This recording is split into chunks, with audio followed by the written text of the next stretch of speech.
Oh, here we go, everybody. Hey, how you doing, everybody? Hey, Malegian, how y'all doing today? Sunday morning. Thought maybe I'd do a live stream, see what happens. I don't know.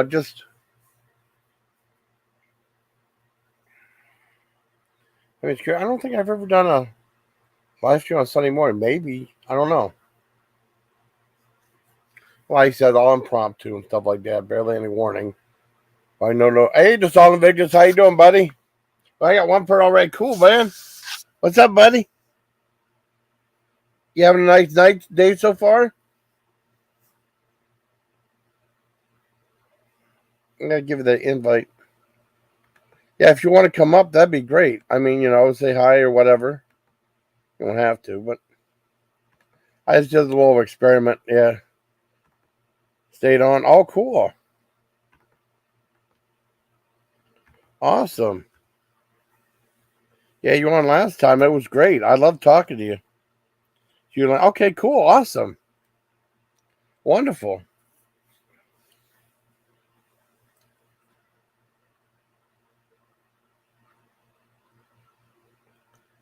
Hey, Gordon, how you doing, buddy? Top of the morning to you. Yeah. Oh, yeah. It's St. Patrick's Day. Yeah.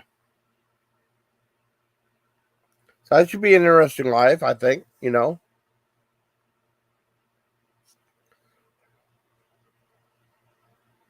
Happy St. Patrick's Day to you too. I got a videotape of a St. Patrick's Day tree. Well, I went to the VA hospital Tuesday, right?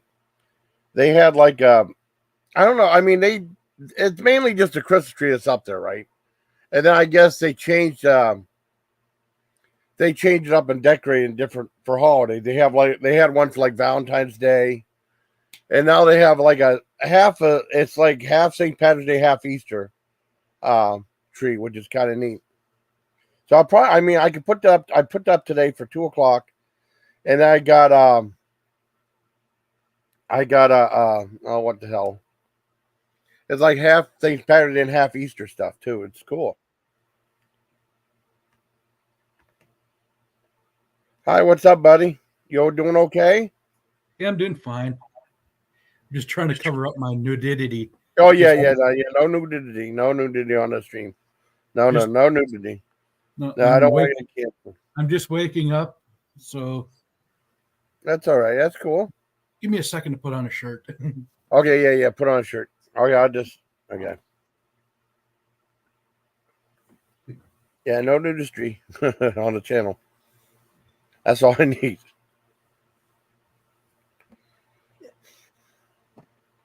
So how you doing? I'm doing okay. I mean, probably hang out with my sister a little later today. I had trouble sleeping. I was up all night. You know. Are you doing Well, no, I anything? mean I slept some. I slept on and off, so I can't Are really you say. doing anything for St. Patrick's Day? Like Uh, gonna, uh well, I gonna hang out drink with some my green sister. beer? That's about it. Gonna drink Hang some with green beer? No, I don't have anything ready for that though. Yeah, my buddy son of it. Just how you doing, buddy? Hey man, I'm doing better. I've crashed out in Allentown, Pennsylvania overnight. I stopped off at PetSmart yesterday evening, coming back from Rhode Island, had to drop off let me see, it was like 4 or 5 dogs. Then I had a couple of Oh adopted. wow. They just didn't show up, so I've got 2 extra. So me and my guy crashed out here, and we went to Howard Johnson's in Allentown and crashed out Yeah. for the night. I can't stay on too terribly long. I got to get packed up and get back on the road to get home here pretty soon. I appreciate stopping by. This is my buddy Gordon. I met him on Hey. Turtle. Gordon. Yeah, sorry if I wasn't on Turtles last night. I was sleeping. That's I okay. was I was tired weird. as fuck. It was a weird one. I mean, we can't be there every time. I can't. I'm only And to be honest with you,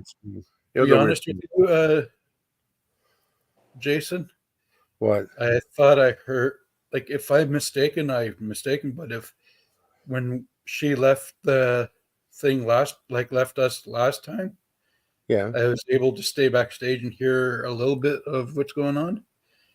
Someone says she's leading me on, like not being too honest with me. I don't know. I don't know anything about that. I don't want to. That's something that.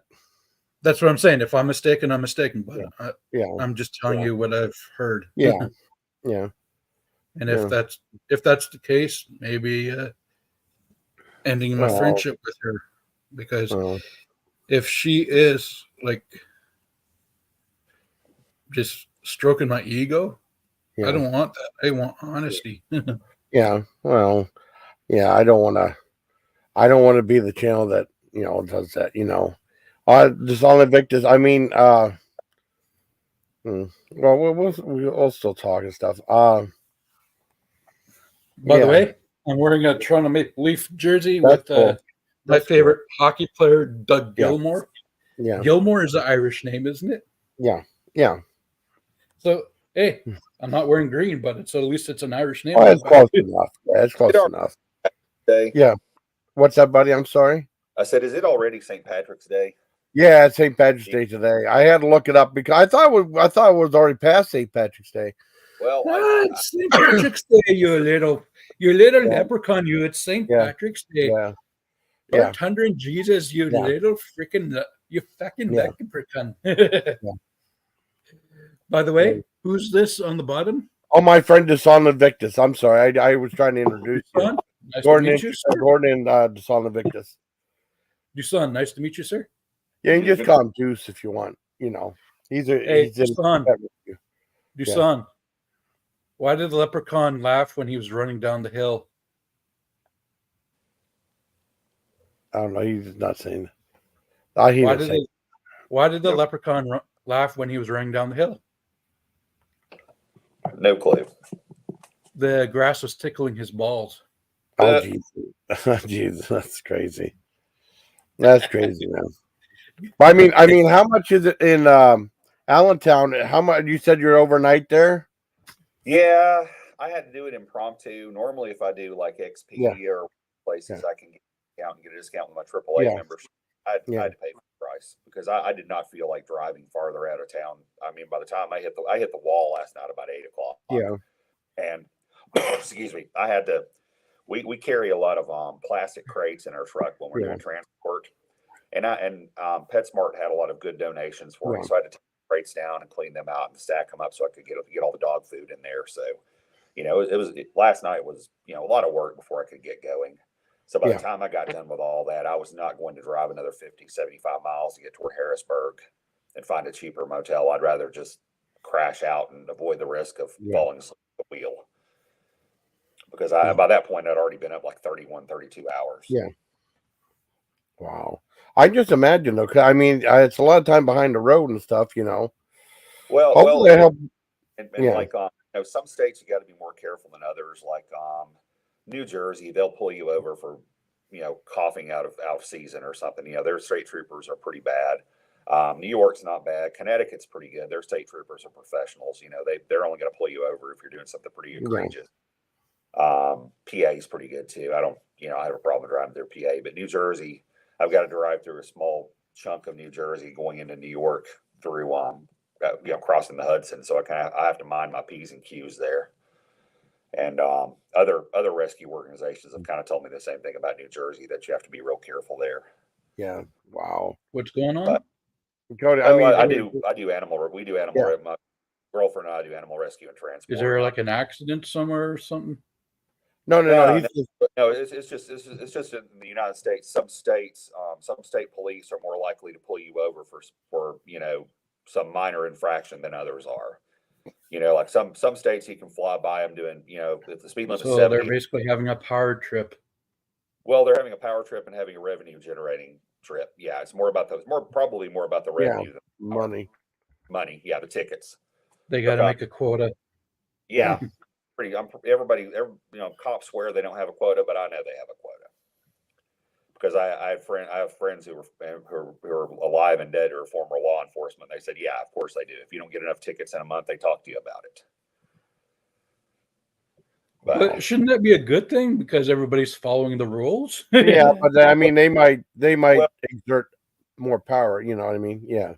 Well, okay, it's like we have as an example, we have a volunteer who comes and works for us. She works with us a few times a week, and she's like 20, 21, and she's broke, and so her car is not the best to repair. She got pulled over for her tag the other day, and she'd already paid a ticket on her tag one time, and I had to go. She had to pay a ticket, and somehow it got through the system that she had papers out on her. She had a warrant out on her. So when the county sheriff's deputy pulled her over, he ran her into jail because his system showed a warrant. She didn't have any warrant on her, and I had to go take time out of my day, go pick her up, drive her back to her car, and let her get on her merry way, which would cost me like 2 hours of my time, which I don't mind doing it for her. She's an awesome kid, but come on, use some common sense, police. I mean, out where we live, we've got meth heads who are stripping refrigerators and motorcycles and everything down, and you're going to go after some 20-year-old girl because she's got a tag. I mean, come on, let's have some priorities. Yeah. I was muted. That's a problem, though. I mean, they want that money from the tickets and stuff like that. Absolutely. Well, especially this little small town that she got pulled over in. Yeah. It's a little failed mining town. But So why would they want money for tickets? Like, aren't the taxpayers paying them enough? they don't have No. enough. They don't have enough taxpayers. That's the problem. No. It's a small dead town. No. There are parts of this old town where the houses look like something out of Mogadishu, Somalia in the 1990s. Yeah. They're so run down. It's really bad. It's really bad, Gordon. I mean, it's just money. It's all money. It's all Is it more prevalent in the southern states than the northern states, or is it equal? Me driving through most of the Atlantic states, and having been through some states when I was in the Army, I would say it's pretty much everywhere. So it's pretty equal. It's pretty much equal. Yeah, I would say so. Because you drive through, you get north of Virginia, you drive through parts of Pennsylvania and Ohio and on up into parts of, Connecticut is a weird little paradox because you drive through like Interstate 84 in Connecticut, and you go through like some really nice areas like Danbury and Woodbury, and these are beautiful little cities. And then you go out to the countryside, and you've got people in mobile homes right next to the interstate that are, obviously barely getting by, because if you're in a mobile home in Connecticut, the cost of living up there, you're barely scratching by. Yeah. Because I worked in insurance for like 4 years. Is it like that in New York too? Like upstate New York, absolutely. like near the Buffalo area and stuff like that? Absolutely. It's like that when you get farther north of you get up toward like Buffalo or Albany, up that way. And yeah. Poughkeepsie. But it's just it's just revenue hungry little municipalities. That's all it is. Is it the police department that's doing that, or is it the city that's doing that? Well, the city is a police department. I mean, the city directs the police department, so yes. Because the police department pretty much does what the city directs. So, and don't get me wrong, some of their actions are good. They do policing on Little Town has a lot. I'm sure there's probably a big problem with meth and fentanyl. I guarantee you that there is. And just recently, maybe I think it was last. In a way, they're sending the police to collect taxes. Well, I'm not saying that's what they're actually doing, but it just the way it sounds like police go get some money. Like we need tax money now. Like go. Yeah. Well, they set up speed traps and stuff like that too. Yeah. They do that to generate revenue, they're all struggling now. This is where I'm going to be fair, though. They do set up some speed traps in places where they need to be, because you've got little residential areas where kids have bicycles and such, and you've got people that fly through there doing 40, 50 miles an hour when they really shouldn't. And you should do it in a situation like that. Do they have like red light cameras and stuff like that where instead of sending a police officer, they just mailed the ticket to your house? No, we've had a big court case here about 10 years ago that went federal over traffic control cameras, and the courts kind of ixnayed them because they were essentially the defendant was able to prove that the camera did not accurately reflect the speed for which the ticket was cited. And he had a one of those little GPS type things that that came out about 15 years ago, it was like a TomTom or something, but it had a function in it where it monitored your driving habits and such. It was for his insurance, I think. Like some insurance like a black box. Yeah, similar to a black box for a car.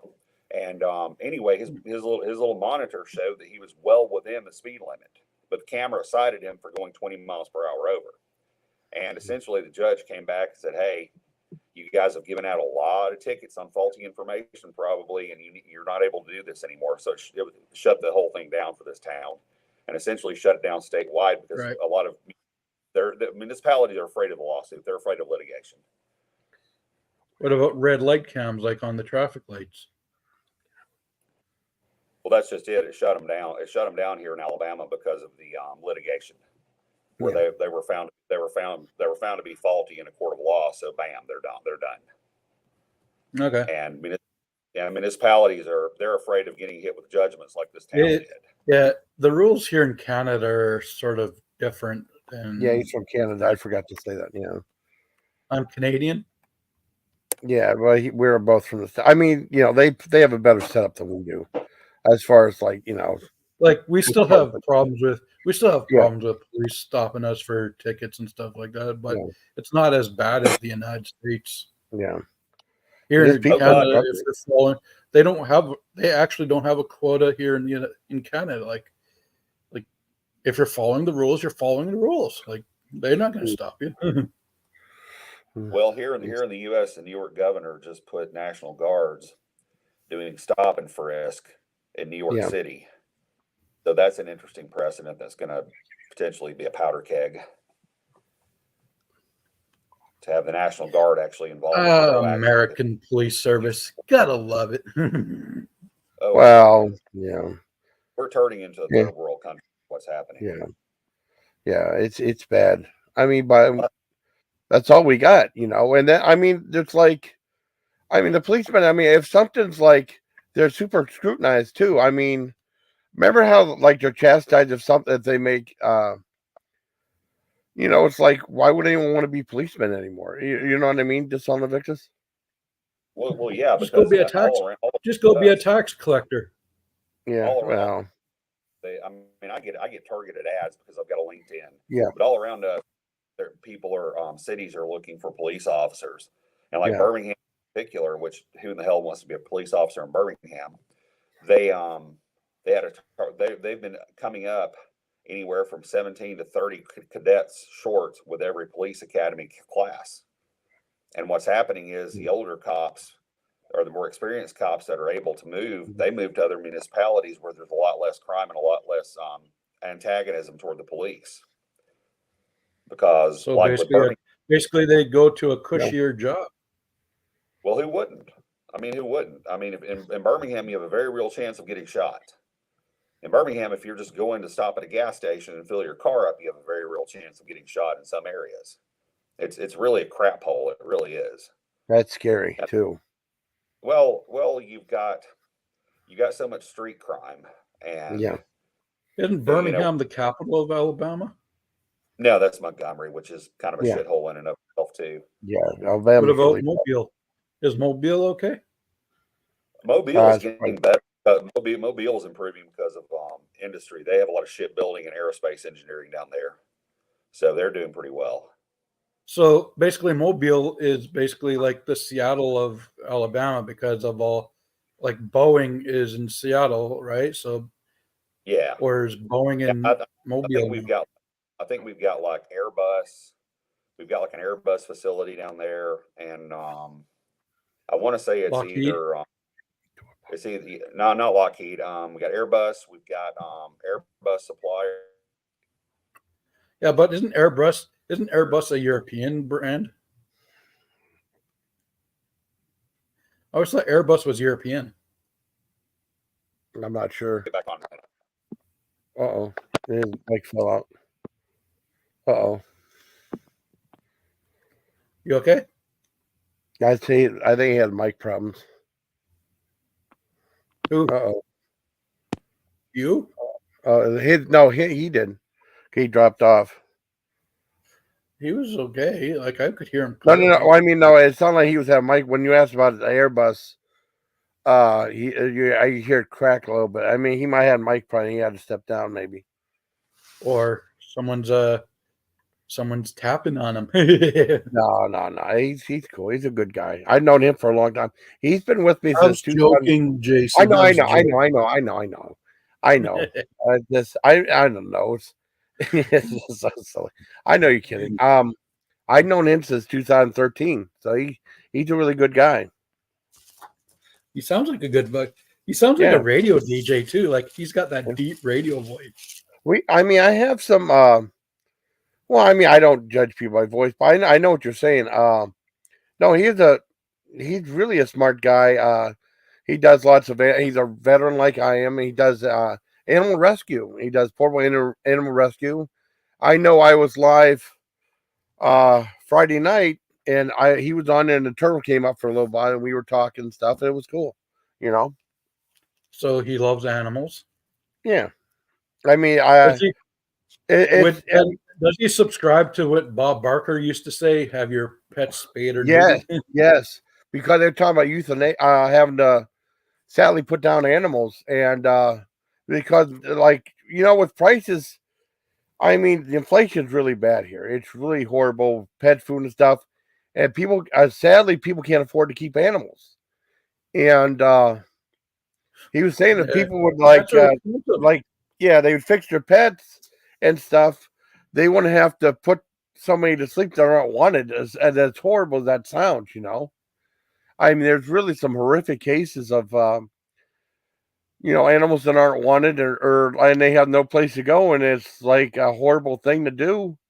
Basically, they won't get adopted. They're given as they're say dogs, right? They're given as puppies as like a Christmas gift or Valentine's gift, and once that novelty wears out, it's possible.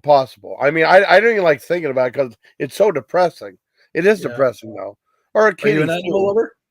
Yeah, you're an animal lover, aren't you? I love animals. Yeah, I mean, I have dogs and I mean, it's just too painful when they pass away. I had a cat for a while and she passed away. It's like, oh, it just hurt so much, and it's just scary to have one though. You know what I mean? Now, I mean, I can afford to have one.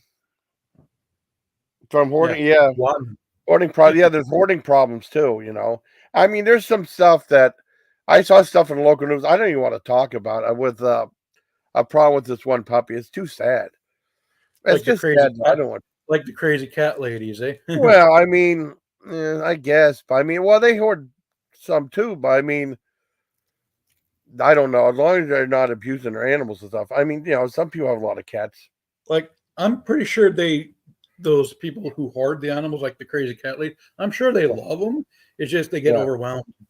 Well, yeah, some they were saying like someone was trying to he was telling me a heartbreaking thing where like I said I'm gonna post the link again if he wants. I don't know if he's still No, it's okay. Well, I mean if he wants to come up no, I'm just saying like I mean if he fell off, he wants to come back up, I'll just post it again. He was talking about there was a hoarding case where people just like would get dogs off the street that weren't wanted, and they would breed them still and create more, trying to make to make more money. I mean, there's really some horrific cases with animals. They really are.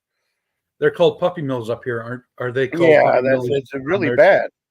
Yeah, I mean, people are like, I did something. Just someone that made me mad, posted a video. But I mean, I love animals, so just so everyone knows, You love all animals, even the ugly reptiles? Well, I mean, I don't hate them. I'm kind of scared of some of the reptiles, though. I mean, well, you don't want any harm coming to them either. Like no, of course not. Of course not. Yeah, I mean, I think the one guy had like these lizards. They all have a purpose on this earth. Oh yeah, of course. I mean. My one sister's friend had like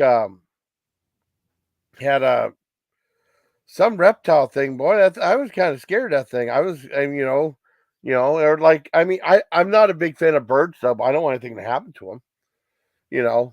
Yeah, but my thing is wasps don't have a purpose.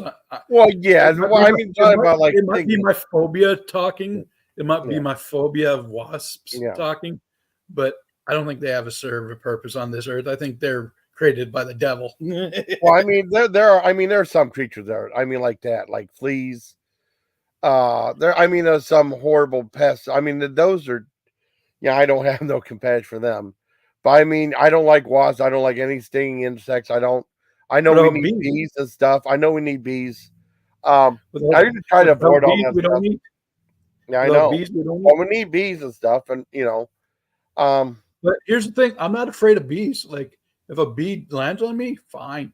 Bumblebee, they're cute. Like, some people say they could pet a bumblebee, like gently take their finger, but gently, and you. Yeah, I want to get stung. I mean, I got stung. One of the things about wasps, or like you call it ground bees and stuff, like they would go in, burrow under the ground and stuff like that. You gotta be really careful in summertime for that, because I mean, I got bit that one time a long time ago because I never had a problem with that before. Jason, you got to admit, bumblebees are kind of cute. They have their purpose. But I mean, as a kid, I wasn't a fan. You know what I mean? But I mean, just stinging insects and stuff like that, I don't. But they definitely have a purpose, though. And then it seems like in the last, I don't know, 20 years, you're seeing less and less bees around, and we need them because they pollinate the flowers and stuff. Diseases and pesticides and stuff like that, like we're killing ourselves by killing the bees. I know. We're just devolving as a species. I mean, well, I don't want to be all doom and gloom, though. I mean, but things are going. Things haven't been going that great. I mean, this year has been really terrible, in my opinion. And you said you got hurt, and I've never been in a hospital this much the last 3 months. It's really.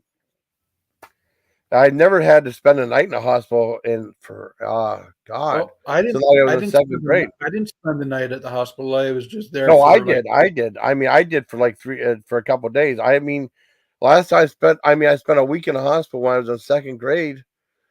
I don't think I've ever spent a night in a hospital till just a month or so ago. Yeah, it was weird. I mean, it's just a horrible week, and horrible year so far. Ukulele Sherry was on here. I don't know if you watch all my live streams and stuff. I know it's a lot to watch. No, I try to, but that's fine. That's fine. It's usually a timing issue too, because sometimes you come late at night and I'm sleeping. Yeah.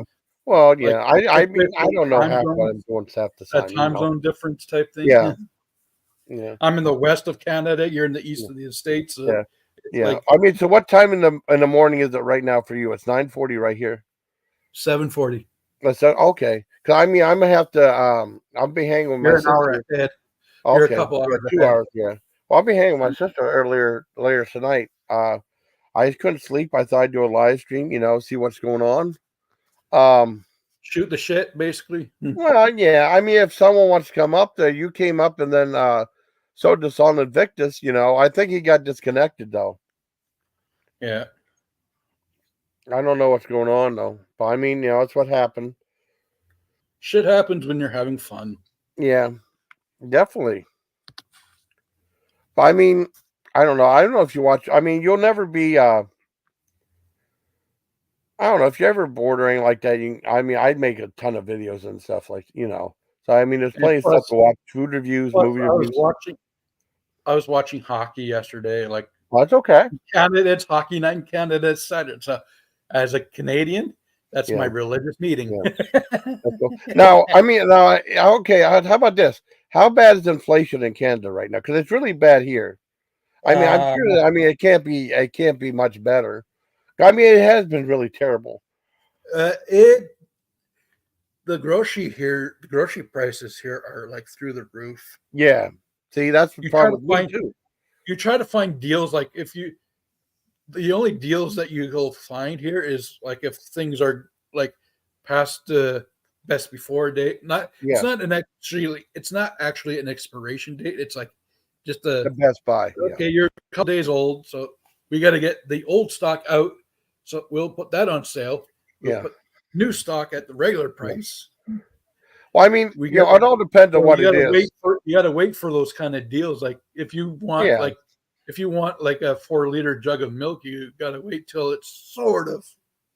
Yeah, well, I mean, it depends. It all depends, I know at Walmart, they have a deli section. Junk food's still affordable here. Junk food's still you can still buy a pop and chips and stuff like that for like $4 or $5. Oh, okay. Well, I mean, just the fresh foods here are like through the roof. Yeah. I mean, it's like we're all suffering now, Like, shouldn't they make the junk foods and processed foods more expensive than the fresh foods? Because there's a lot of people out in both countries saying, you got to eat healthy, you got to eat healthy, you got to eat healthy. Then make it so fucking affordable. Then we'll eat healthy. And don't forget, they got things like Whole Food that's really outrageous. Yeah, that's an outrageous place, though. But I'm saying, like, come on. Like, if you want us to eat healthy, make it affordable. Well, yeah. I mean, you have to. Yeah, I know what you're saying, though. Like, I'd be glad to eat more fruits and vegetables if it was more affordable. Yeah, I mean, I wonder how much how about like frozen fruits and vegetables too? That might be a better option. Yeah, it is, but it's still a processed food. It's not. Well, you're not getting it fresh. Like. Yeah. Well, it's tough. I mean, it's tough. I mean, because some places, there's some I've seen lots of stories like there's some places, areas where they don't have as much fresh food. I mean, that's why there's so many like Dollar Generals and Family Dollars around, because like lesser income families go there and shop or Dollar Trees, and there's maybe a shortage of fresh stuff too. But I mean, there might be some. But most of the time they're buying junk food like chips, pops, I know, candies, like anything to fill to make their stomachs feel full. I know, and I'm no better. Believe me. I mean, I do food reviews and stuff. I always try to do like stuff like chips and stuff and candy and stuff. I still have a lot of stuff that was sent to me. Like, do you try to eat healthier, like fruits and vegetables? I like fruits and vegetables. I mean, I don't ever have them for reviews though, because they don't get any views. Because they're boring. They're not spicy. They're not. Well, yeah. I mean, sometimes like I guess there's a bunch of Indian stuff that's vegetarian. Yeah, but it's processed. My friend, I love chocolate. It's still processed. Yeah, I mean, chocolate, is somewhat healthy, or dark chocolate, Yeah, the darker, the better. Yeah, well, hopefully, And technically, chocolate's a fruit because it grows on a cocoa pod. Hey, what's up, Anthony, my baby? It's my buddy Anthony. Hey, Anthony, my baby. Tony, come on up. Anthony's pretty cool. If he wants to, I'll let you up the linky. It's always Anthony. Yeah. Oh, Anthony, my baby. And Jace Cal, my baby.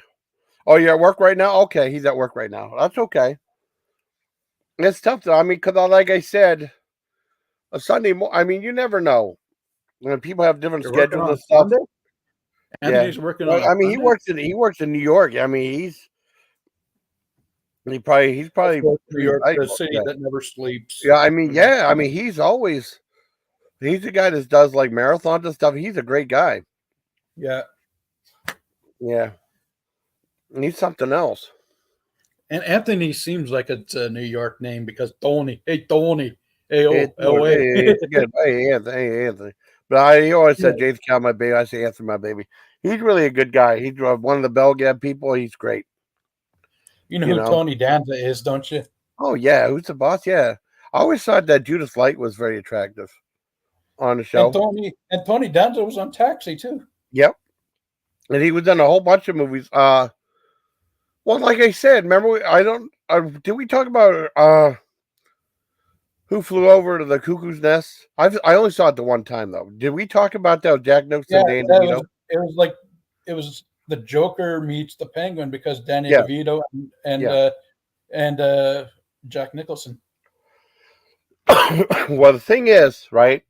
I think I told you because Danny DeVito was just starting out. I guess I don't know his history. He right? was Louis on Oh yeah. Well, I was getting to that. I mean, Jack Nicholson set him aside and he said, "Whatever you do, don't do television." And Danny DeVito did. It was on Taxi, and that he became famous from that show. So sometimes it doesn't. Sometimes you get famous from there. A whole bunch of people got famous. Danny DeVito got more famous, but didn't Danny DeVito get more famous when he did Twins and Junior with Schwarzenegger? He was already an established name, in my opinion. I mean, he was like so funny on that show. And Taxi was such an influential show to people. I mean, it made like stars of like people like Christopher Lloyd, Tony Danza, Mary Lou Henner, Judd Hirsch. And I think that's just the young guy that was on Grease. Yeah, I can't remember his name though. I mean, but I know who you're talking about. And then Andy Kaufman, of course. Yeah. Yeah, it was a great show. And the girl that was Andy Kaufman's girlfriend on the show. Oh yeah, Carol Kane. She started. Remember, she started in that horror film. When a Stranger Calls. No, but I remember her in Scrooged with Bill Murray. Oh, Scrooge. I mean, she was in that. I mean, she played a serious character in that one. That's one where she's a babysitter. And like this guy keeps calling up from Bugger and saying, the way she talks, is that her real voice though? Like the way she talks, like from like that soft baby kind of talk, or is no, that's not her real voice. I mean that's just what makes her the money, That's not her real. I mean, she just talks like normal. You know what I mean? Same with like Edith Bunker from All in Family. Gene Stapleton had more of a deeper voice than that screechy voice in real life. Yeah, I mean, she was a great actress. So I mean, I really I liked her. I like what she had to do. She was great. Did you ever like Gene Stapleton? Yeah, I mean, I thought she made the show. I mean, because it's weird though because I was little when that show started out. And Carol O'Connor that played Archie Bunker was not actually a racist. No, I know that, of course. I mean, but what happened was Norman Lear though, isn't it? That's good acting, though. Like if you portray a racist and I mean, everybody believes it. Like... I mean, I don't think he was a true. I mean, because he stood up to the KKK. I don't even like to on his one show when he found out what that was. I mean, he was raised that way, but he never really truly hated Archie Bunker, the character, not Archie. Yeah, Bunker. I mean, the Archie Bunker character never truly hated because I mean, whenever push came to shove, something happened when he got involved with the KKK. In one of the episodes or two episodes, he said, he turned against them and stuff. I mean, he's not. I mean, he just didn't know anybody. He grew up in a time where that was prevalent. And he met. He never met a friend at the bar at Kelsey's place, and they started talking, and the friend invited him to a meeting just to check it out. Yeah. I mean, he was scared when because he didn't want. He went home. Went home. He told Mike Stivic, and Mike Stivic. I know. That was the New York chapter of the KKK. Yeah, I know. I mean, he was. Yeah, I mean, he was. He didn't hate anyone. I mean, he didn't know anybody. He grew up in that time in the 50s and stuff. But he did hate. He didn't want to harm become any. The Jeffersons, though, didn't he? Like him and the. Yeah, I mean, well, they got in a fight. Well, yeah, they got in a fight back and forth, though. But I mean, that was two hotheads. It was two hotheads coming together. So it's just a rivalry, not just just a rivalry. And there was a different Mr. Jefferson at the beginning. I can't remember the actor's name. And they were like, I mean, it was the brother of George Jefferson. In the beginning. In the beginning, it was the brother of George Jefferson that was at the house before George entered. And Sherman Hemsley played that character to a T too. Like, he wasn't racist himself either, Sherman Hemsley. No, I mean, well, they say honky and stuff. That's about it. Didn't they do the N-word in All in the Family? Like, no, they never did that. I don't think they ever said that. I mean, it was close, but they never said that word. Please don't say it. Wait, no, Please wait. don't say it. They did because Well, now just don't say it. Repeat it, please. George says honky, right? Well, it said honky. They're and, not. And George said honky to Archie, but Yeah. wasn't the son of George Jefferson says, careful, they might call us the N-word. Yeah. And said the I'd N-word. have to watch it. I don't remember, but just please don't say it. Please don't say it. Okay. Right.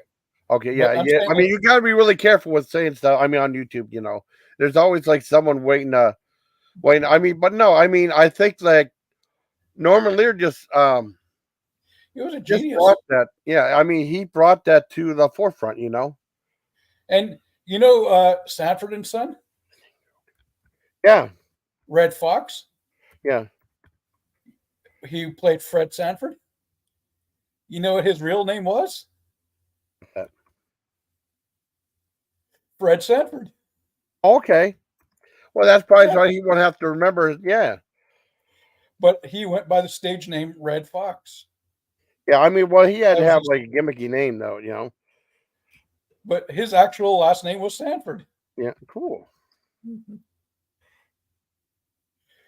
And and Good Times was a good show with JJ Dynamite.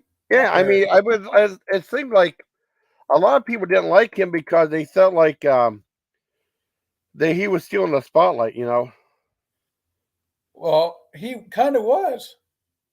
Yeah, I know, but I mean, just like with Family Matters with Steve Urkel, Steve Urkel was supposed to be a one-time thing, but he stole the show. Steve Urkel with Family Matters. Yeah, I never watched that show. I mean, I just thought he was too annoying.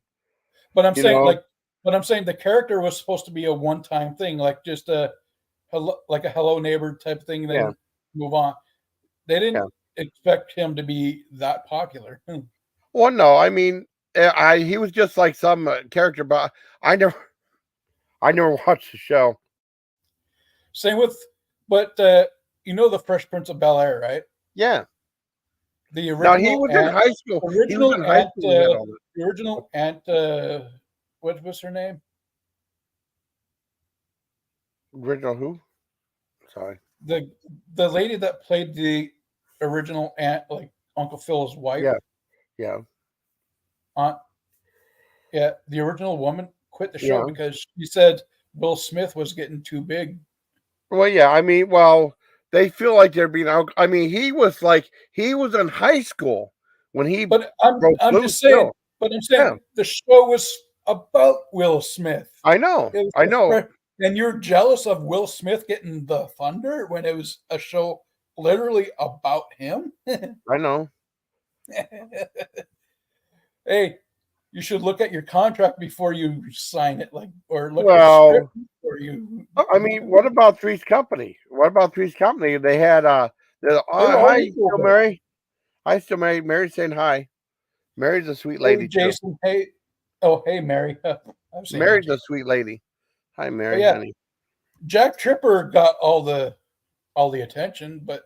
Well, no, I mean they were mad because Suzanne Summer was getting all the attention, and there was like there's a big to do about all that. Susan Summers wanted higher pay. Yeah, I mean, she was getting. Oh, I love you too, Mary.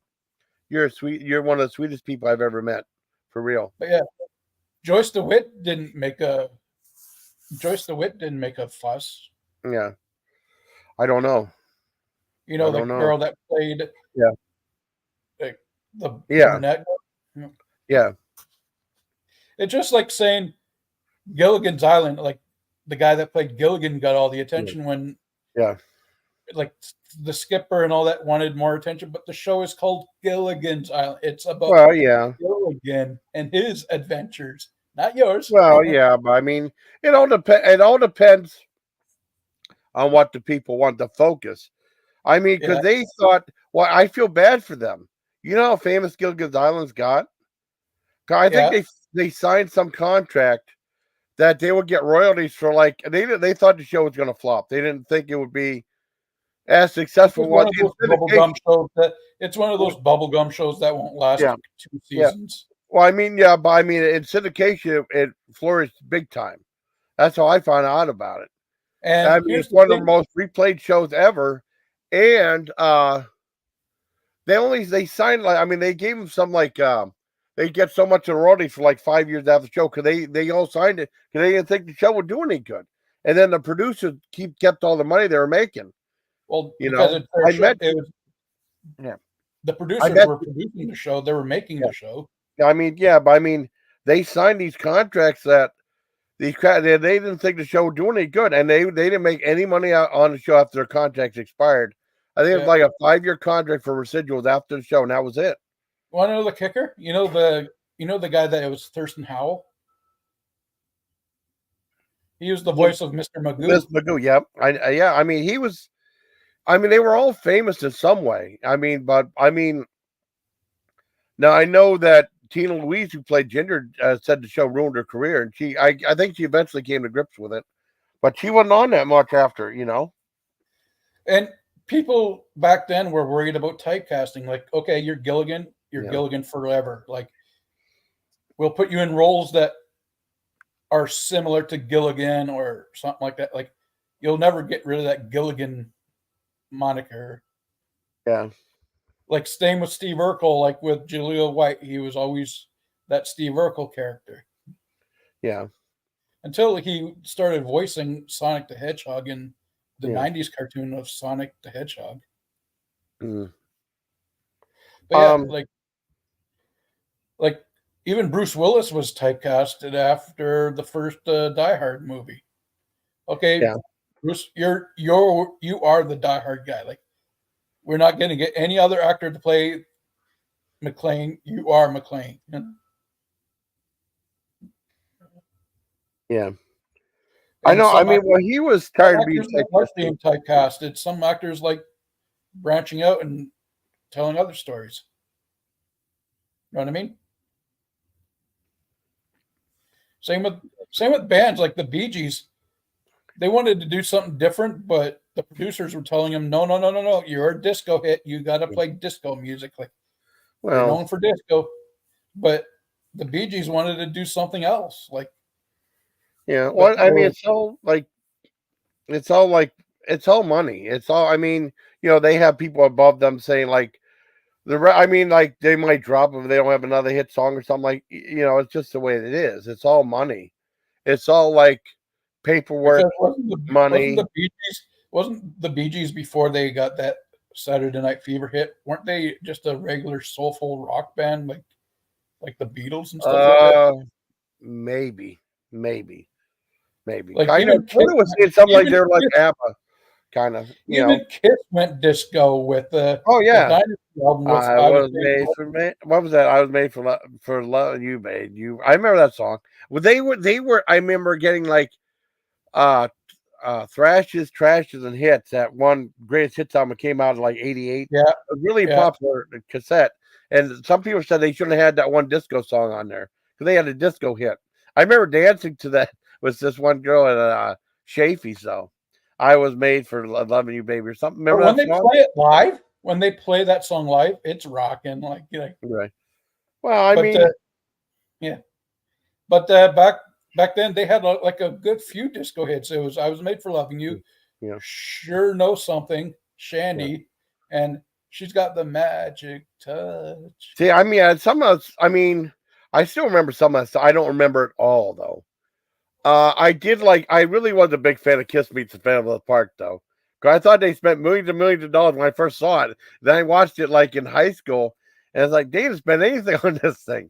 I still enjoy the movie; it's still fun, you know. Yeah, but it's very campy now, isn't it? Like, well, but I mean, it was made by Hanna-Barbera, you know. Like this act. I know they go to act because they were so drunk. They weren't there for the ADR, and then that one. And they had a black guy. They had a black guy do his stunts. Oh, really? I didn't know that. Yeah, well, they had. They put the face paint and costume on a black guy to. Oh, really? Do do stunts. I can imagine that. What about that one guy who played Catman? He was that was a comic. I was a cartoon actor That was one of the cartoon voice actors for Hanna-Barbera, and you'll see it. Yeah, that wasn't his voice. Because Peter Criss himself had a very thick Brooklyn accent. Yeah, I mean, they weren't available. They needed to be there for ADR and stuff, record outside. And of course, Gene Simmons and Paul Stanley were there because they're more professional. But they were the other two were probably just drunk or something, you know. But then again, back in the 70s, Peter Criss did have a very thick Brooklyn accent. Yeah, well, so did Ace Frehley. Ace Frehley Ace is from the Bronx. Yeah, I mean, he had like that. He had an accent too, you know. Paul Stanley is from Queens, so he had that like that more gentle accent. Yeah. Yeah. And Gene Simmons is from Haifa, Israel. His real name is. Well, I know. Yeah. Yeah. Well, I know they're from. I mean, I think Paul Stanley's from around there too. You know, I'm not Paul mistaken. Stanley's from New York. Okay, well, I was mistaken. But I mean, wasn't it weird that like Paul Stanley got all the whenever they did without makeup. He was the main focus of the band right there, though. You know, he was trying to keep the band afloat when everybody else was trying to do their own thing. Like, Paul Stanley's passion was Kiss. Like, he loved that band. He loved Kiss. He wanted to make sure it was stayed afloat. But Gene didn't care much. Well, I think it changed some with Gene Simmons. I mean, but it was all about making money and stuff like that. I mean, I was mad at them because I wanted to try. I went to Cleveland, went to a place called Rocket Fizz, right? And the place where, I mean, to get there, you had to have paid parking, and then you walk up the street. It was that, and it was like Colossal Cupcakes next to each other. And I remember going in there. What's that? Which tour was it? Oh, no. This is when I went to New York. I went to Cleveland with my sister and them. Well, this is something involving Gene Simmons, but it was different, right?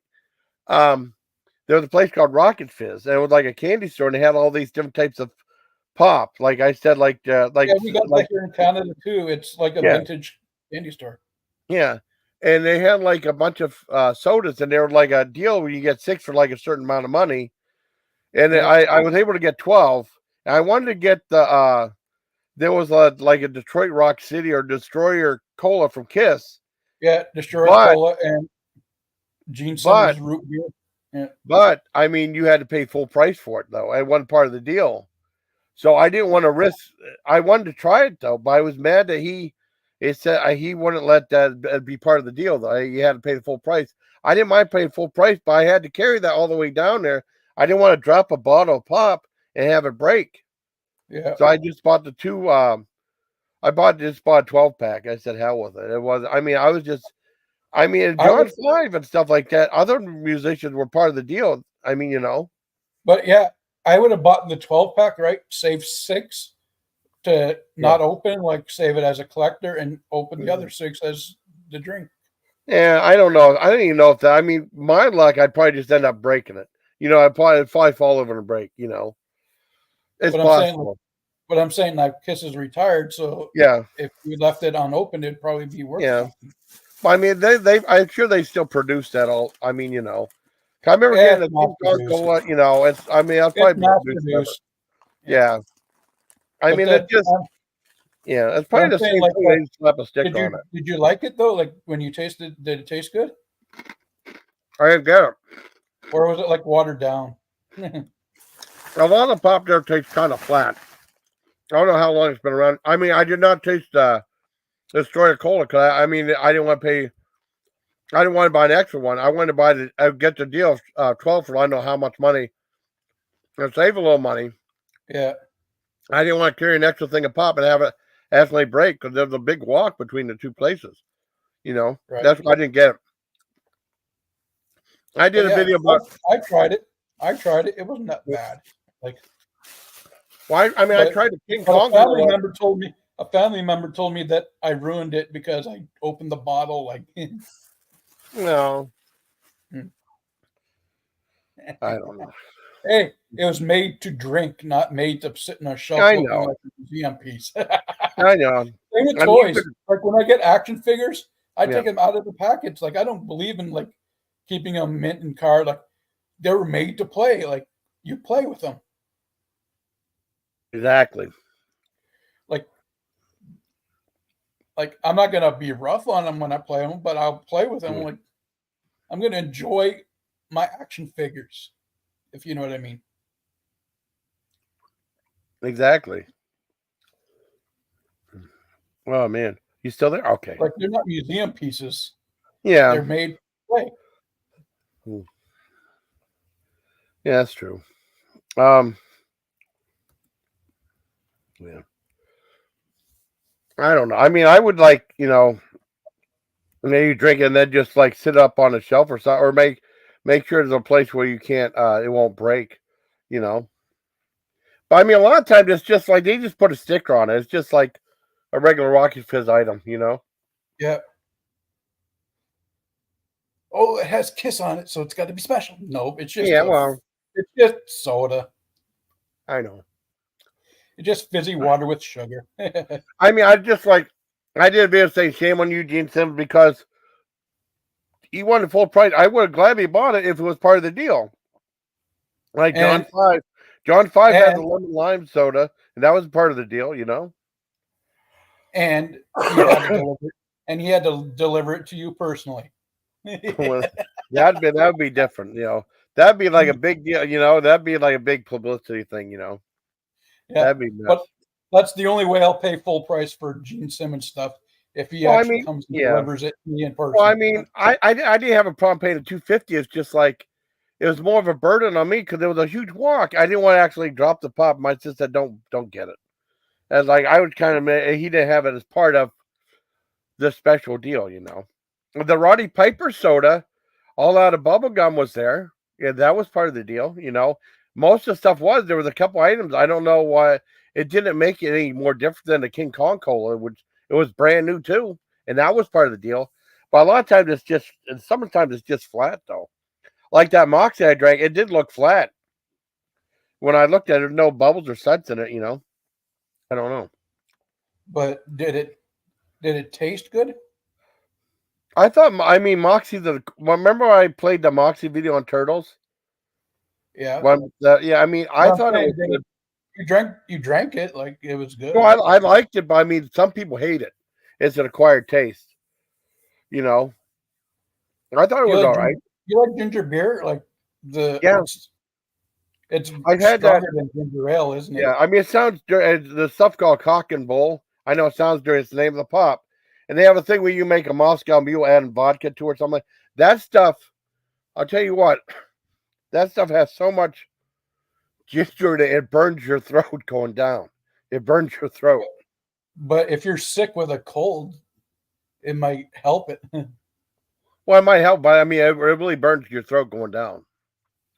I mean, of course, long because you're not supposed to guzzle. You're supposed to take tiny little sips. Well, even with tiny little sips, it still burns. Yeah, because ginger is spicy.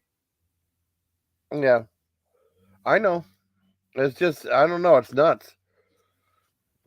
But even though it burns, like like it's like a good kind of burn, isn't it? Like, oh, it really burned going down. I mean, it's like not like drinking a hot. It was like really strong, But I mean, if I had a cold, it'd probably help. It's a good burn, isn't it? It's like you're being cured to an extent. I mean, but it was harsh though. It was harsh.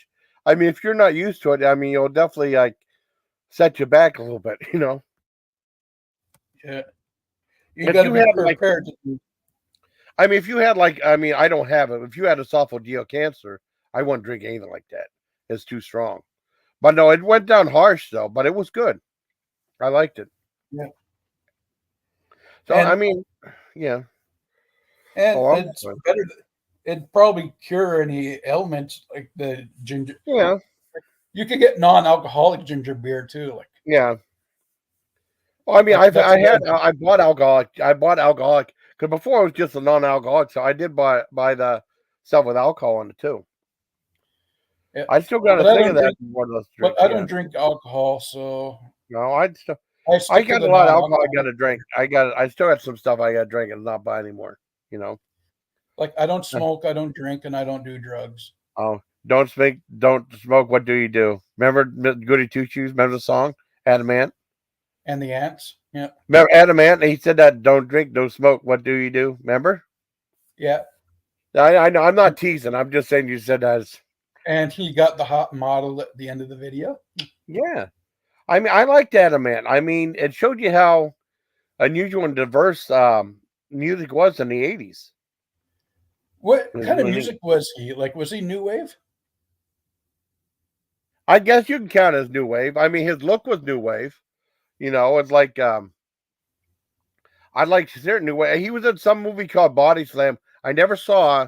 It's like some, I don't know, a murder mystery or something like that. I think it was Body Slam or Body Rock or something like that. I never saw it. I know that. What's that? Okay. Have you ever heard of a band called Alphaville? Forever young, I want to live forever.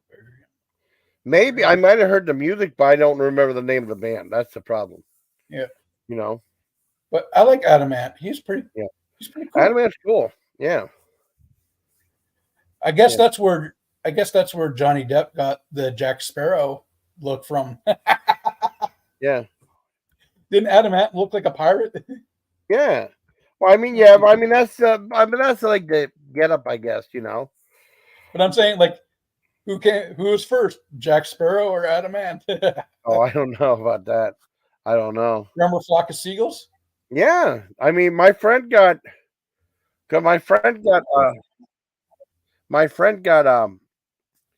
a greatest hits album of theirs, which is kind of silly because they only had one hit song, you know. He said all the other songs were terrible. I never heard any of their other music except for I Ran. You never heard of Space Age Love Song? From Flock of Seagulls? No. Is that song pretty good? It's pretty damn good. Really? I mean, I'm sure they are good. I've only heard that one song. And my friend said everything else they did was awful. But I mean, he's kind of like one of those, you know, throwaway guys, I guess. I don't know.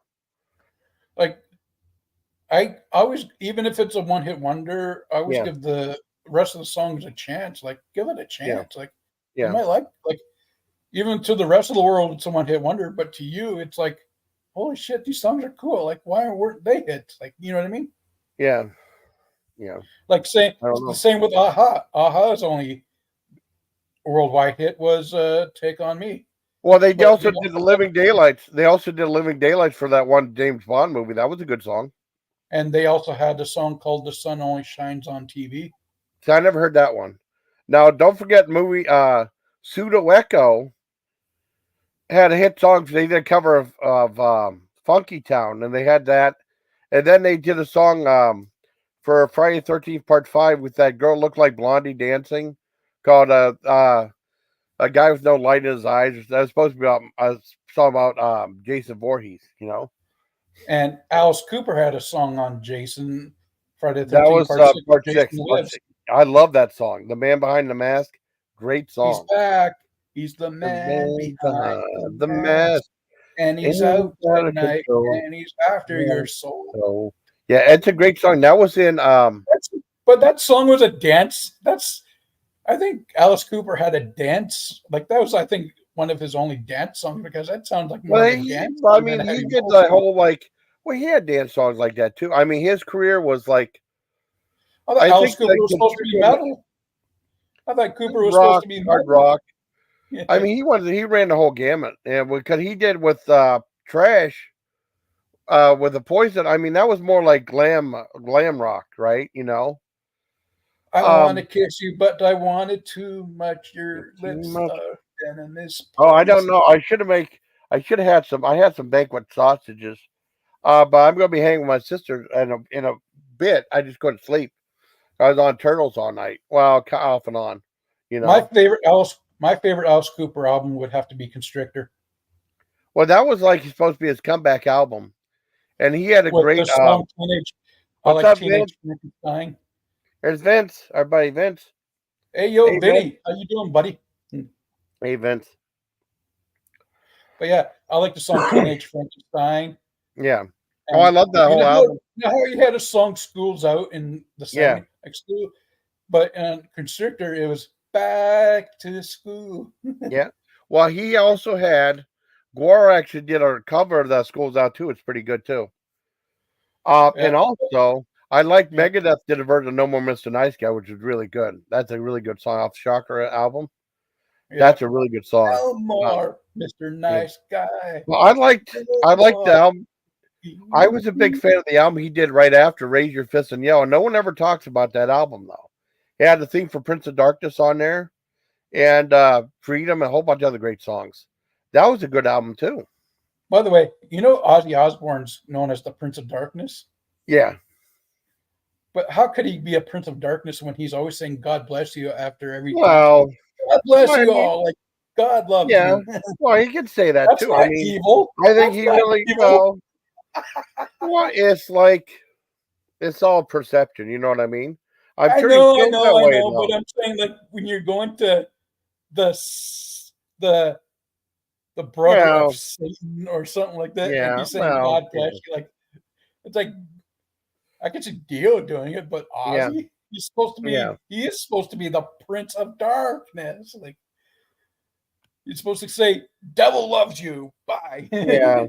Yeah, they won't. I mean, I don't think they'll. I don't think that's their vibe. They won't. I don't think they. But I think Ozzy, he is a Christian, is he not? Like, I think he grew up Catholic. He probably did. Yeah. Because even Sharon, like, but wasn't Sharon controlling of him back in the 80s? Well, she was his manager, though, I guess. I mean, I don't know if she was controlling, though, but I mean. But if she was controlling, that's a good thing because it kept Ozzy alive. yeah, definitely did. I mean, he had a lot of demons. He's done pretty much every substance. Ozzy should have been dead in the 80s. Ozzy should have been dead. But no, he's still around and kicking. Yeah, because Sharon probably kept on the straight and narrow. No, I mean, she couldn't control him completely, but yeah, I know what you mean. Ozzy does rule. Like, I think without Sharon, Ozzy would have been dead, like, in the 80s. Yeah. I don't know. So maybe she is controlling, but in a good way, like trying to keep him healthy and alive. Yeah. Like, she's not being a bitch. She's just being nurturing. Yeah. Now, Ozzy, I don't want you hanging up with these rock stars that are drinking and doing drugs and blah, blah, blah. Well, yeah. I mean, you got everything's different now. I mean, yeah. Okay, I'll tell you this is a story. Okay. I guess I remember seeing like this super long documentary about Twisted Sister, like 3.5 hours. It might have been just a part one. I can't remember. Twisted Sister? Yeah, Twisted Sister. I guess they were around in the 70s, right? Yeah. And I guess back then they used to bring like some guy up on stage and continually make him drink beer and stuff like till he was fall out drunk. He couldn't stand it. Do you know how they could get sued for that now? Doing something like that. Unless the guy's willing. Unless the guy is willing to do it. I don't know. I mean, they could get that's a lawsuit waiting to happen right there. But back then they used to do it. If he's willing, you can't say anything about it because he have to sign waivers. He did it voluntarily. Like he went on. Well, I know it would have to be. I mean, well, that would just be foolish right now for them to do something like that, you know. And did you know? Did you know Dee Snider doesn't even actually drink or do drugs or anything? Yeah. He's like Gene Simmons. Well, I mean, they want to. I mean, could you see people that get drunk and stuff like that? They perform and they're not at their best, at their peak, you know, and it's like a really horrible. It's like a train wreck. I mean, the people pay good money to see the show. I mean, there's always going to be stories, but I mean, they want to see them be at their best. They're going to spend like their hard-earned money, you know? Yeah. And it's like what Alice Cooper, right? Like Alice Cooper his stories was he ripped apart that chicken on the stage and threw it back. Yeah. No. That never happened. The audience ripped apart the chicken and threw it on stage. Yeah, no, I mean, a lot of that stuff they threw the chicken while it was still alive on stage, and Alice Cooper, being not from a farm, thinking chicken is a bird. Birds fly. Yeah, it would fly away. I mean, those stories are so bizarre, though. I mean, it was like, I don't know. It was definitely weird, but that's part of urban legend, though. You know. Yeah, but nowadays, I mean, when his manager asked, "Is that true?" He says, yeah, but manager goes like this: do not tell the truth. Do not tell the truth. Let it be an urban legend. Like, let your legend grow, basically.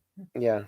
Oh yeah. I mean, sometimes you got to do that. Like just publicly deny it because hey, it's part of your legend. Yeah. I mean, Alice Cooper became a big time rock star. Yeah.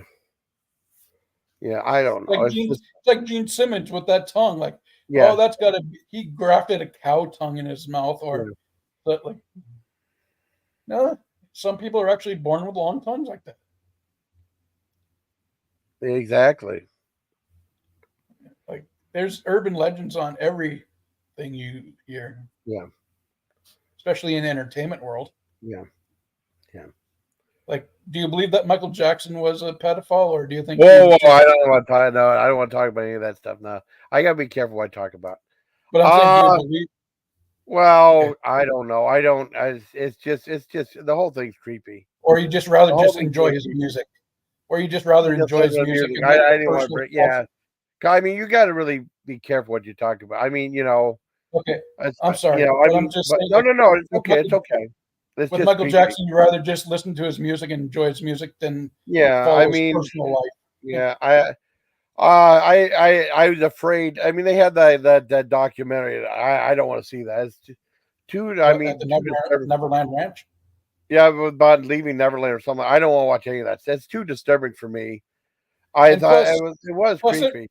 Plus, you're a fan of Michael Jackson. You want to enjoy his music. You want he was all right. I mean, he had some hit songs. I wasn't like I liked it. I wasn't like a huge fan of personally, but I'm saying a fan would just rather just remember the good times, like his music, his dancing and stuff like that. Well, I mean, I listened to his music before, but I mean, he just got too strange. I mean, because I remember watching, there was an interview with Oprah Winfrey with Michael Jackson, and then they show Oprah, and then just him talking, and then just him staring at the camera was just so bizarre. It's just so, I mean, it was just too creepy for me, I think he was just exhausted because all that media around what happened. Yeah, of course. He was just tired, and Oprah was the last thing he wanted to do interview with. He just wanted to go. Well, that was well, she probably talked him into it, and then there was a payday probably too. And that was probably one of the most highest rated things on TV, Yeah, but with the mannerisms of Michael Jackson, he wasn't drugged out or anything. It was just exhausted. No. It just was the whole thing was bizarre to me. I was just his look was. Really I just found his mannerisms just as a person who was exhausted of it all. Like, just leave me alone. Let me relax. Let me rest. Well, he was on that stuff that doctor gave him, and he passed away. I mean, all those stuff was. I think he was murdered. I believe he was murdered. I don't know. I mean, it's like I ain't like coming to decisions like that, Because I'm going to say he wasn't. I mean, it was. Don't you find that when an artist or singer or band or whatever, they die and their records are worth more with them dead than they were alive? Yeah. I don't know. Same with Kurt Cobain. I believe he was murdered. I don't know. Like that suicide note that he wrote wasn't a suicide note. It was a retirement speech. Yeah. He was going to retire from. Yeah. He was going to retire, but the last part wasn't his handwriting. The last part of the note wasn't his handwriting. It was someone else's handwriting. Yeah. Well, that's all. I don't know what happened there, but all that's really disturbing too. Yeah, but that note, it was the first part was just a retirement speech. Like he was going to retire, go home, be with his kid, and raise his kid, and he was just saying goodbye to the fans. Like, thank you for the stuff, and I'm going to go raise my family. Like he just wanted. And the last part, I think, was written by the record company. I think the record company murdered him because he was their meal ticket. Maybe, but you never know. You never know. You never know with these people. I'm just saying. That's my personal belief, though, Jason. No, I mean, I'm sure other people believe that too. Yeah, because I don't think he was that. They're saying he wasn't, like a lot of people saying he wasn't that depressed. Like he was just gonna take a break and raise his family. Well, a couple of times I've seen the videos. He looked way depressed in some of the videos, though. Or was he just tired? What that? Or was he just tired? He could be tired too. Because being on the road that long, being like touring and playing show after show after show, it gets tiring. Yeah, exactly. You want to take a break, but you can't because you signed a contract and you gotta perform that certain amount of time, and you can't be tired. I know. I'm not trying to shut you down. I mean, I don't know. I mean, everything could be conspiracy. I just don't have. You got to think artists are human beings too. Yeah, they get tired. Well, so much stuff is going on. I mean, I don't. If I thought everything was conspiracy theory, I mean, I don't know if I'd just be constantly like trying to figure stuff out. It's just too much right now. I just try to think with rational common sense. Like, yeah, I think he was just going to retire and raise his family, then maybe come back to the music business when he was ready.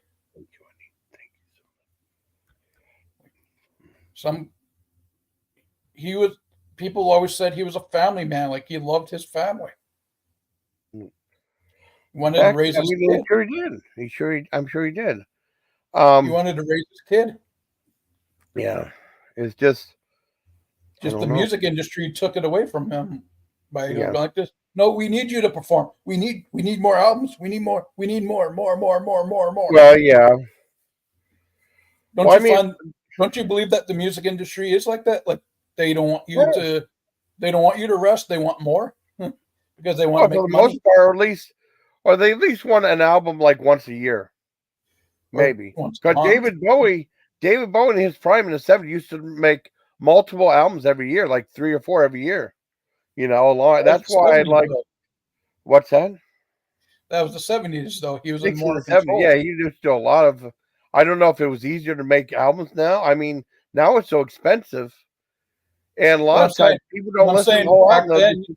Back then in the 70s and 60s, you didn't have the record company breathing down your neck. Yeah, I don't know. Yeah. I think artists back then had a little bit more control of what they did. Yeah. I don't know.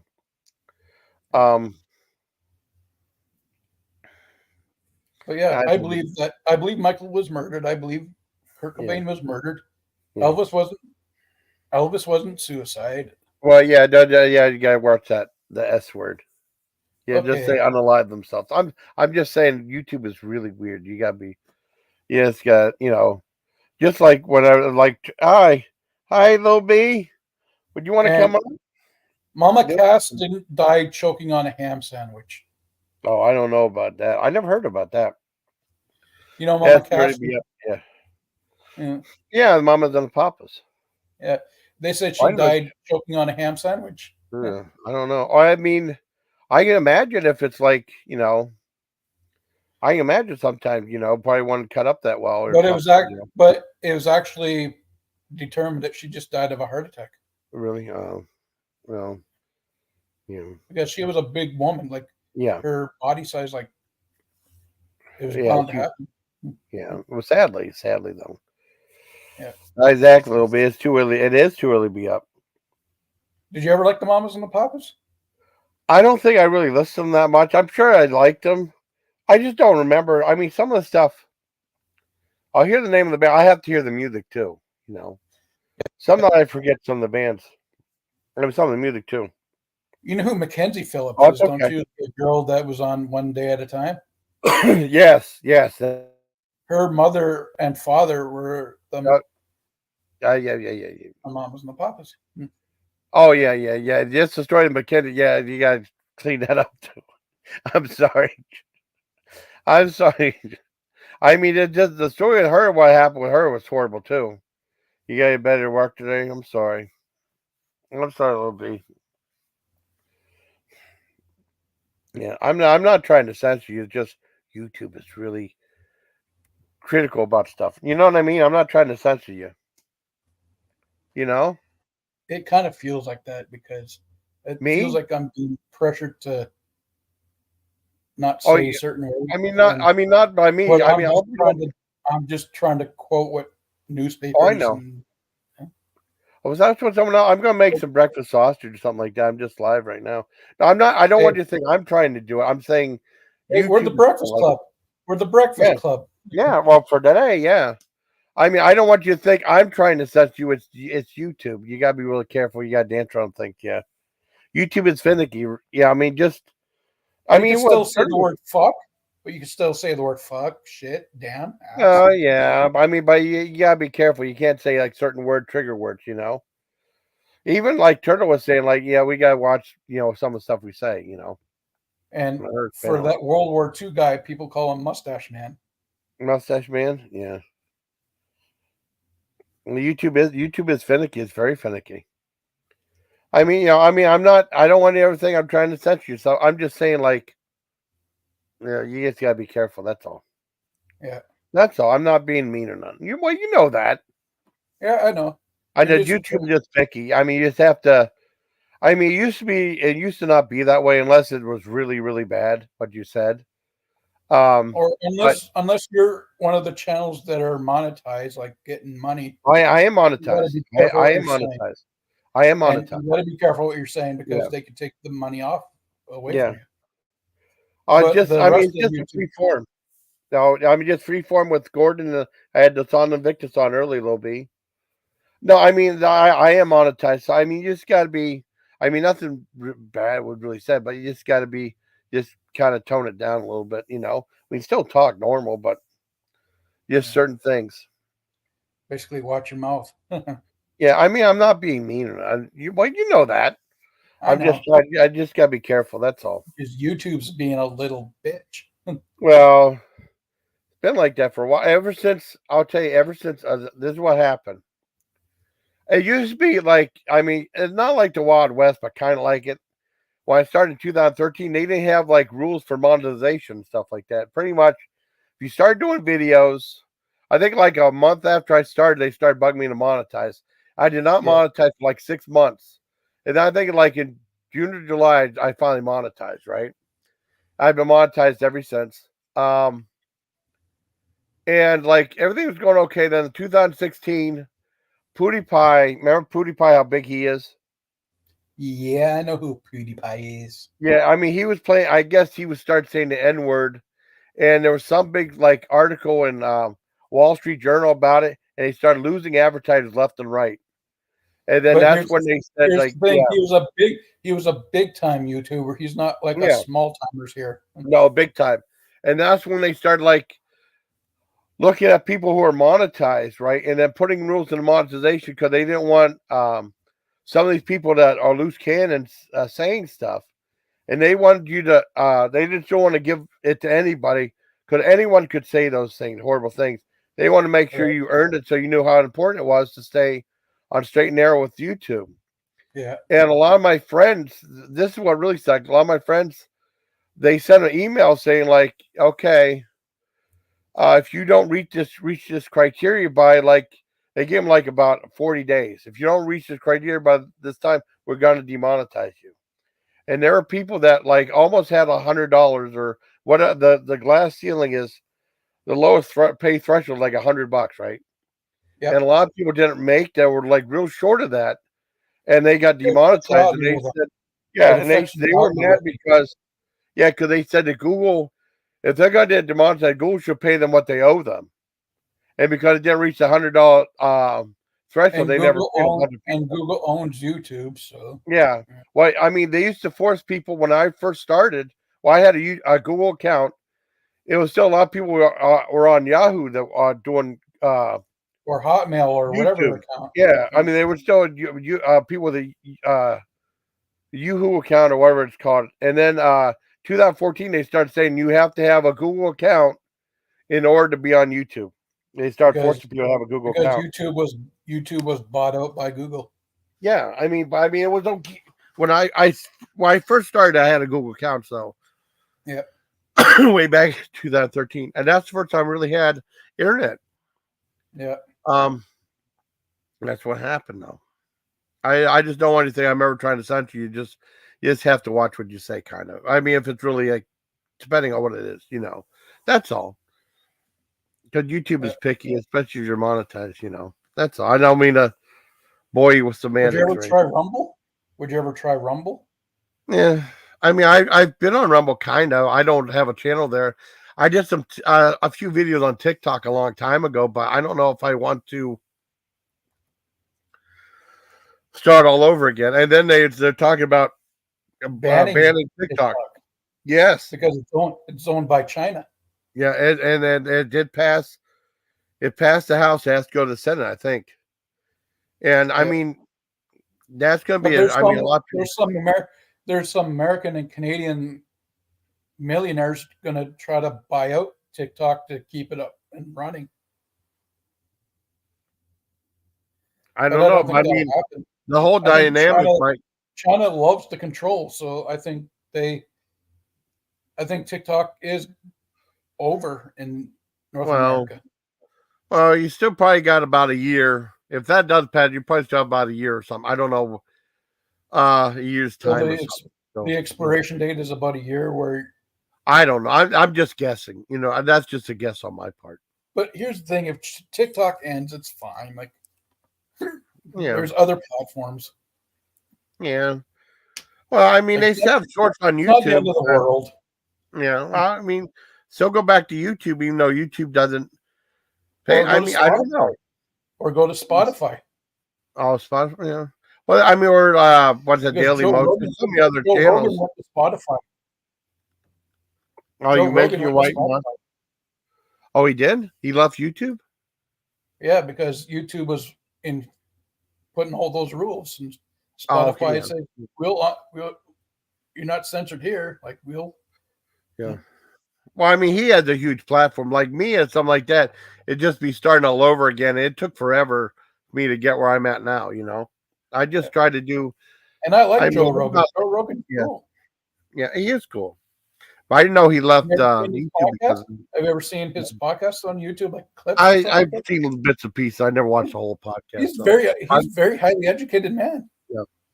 Well, I remember him. He was a comedian, and then he did the UFC stuff. Yeah, UFC. Well, he did Fear Factor too. Yeah. I remember he got in a fight with some guy too. No, he got in the fight. He got in an argument with the producer. No, there was some guy that from The Amazing Race that he got into. I think he got into a fist fight with him on one of the episodes of Fear Factor. But Joe Rogan left Fear Factor because they were making contestants drink bull juice.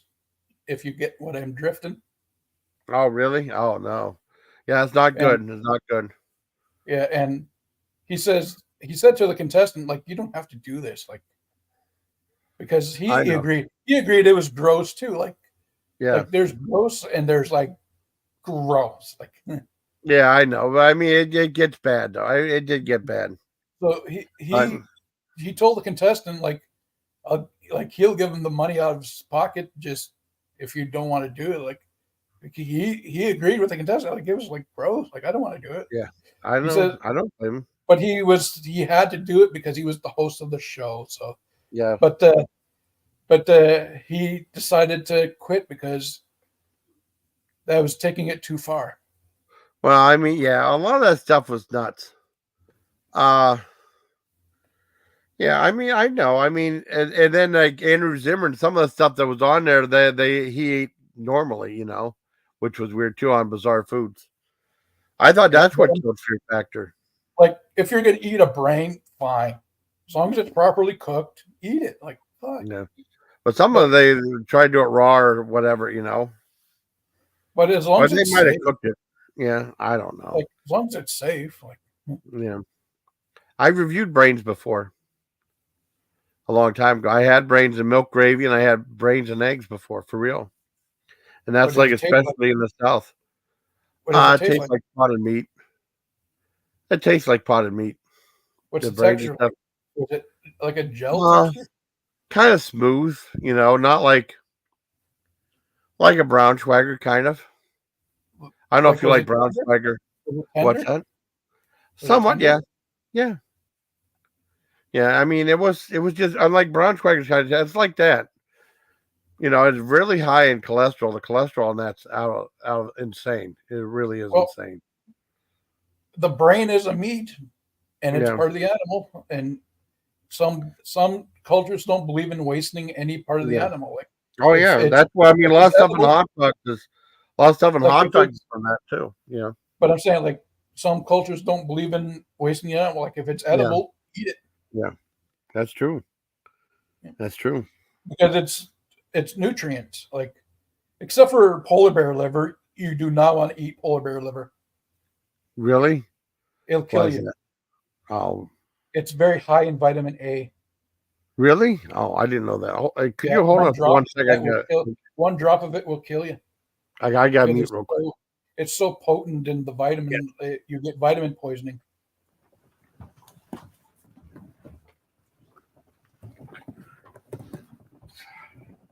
Because they eat a lot of fish and sea life, and that's full of vitamin A's and K's and stuff like that.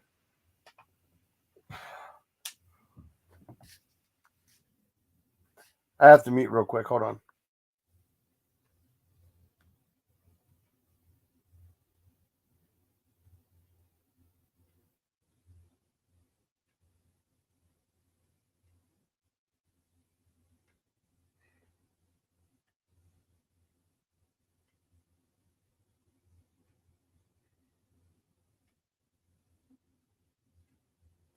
All right, I'm back. I just had to pee real quick. That's all. You don't want to get all that on camera. You had to bleed the lizard. You had to bleed the lizard. Had to. Yeah. It happens, Hey, I hate the idea that humans have to have a waste system. Well, I mean, better than being impacted, Yeah. Well, we have to get rid of our. I couldn't imagine. I mean, we would probably be. I mean, if there was no way to get rid of waste and stuff, we'd probably be all screwed up,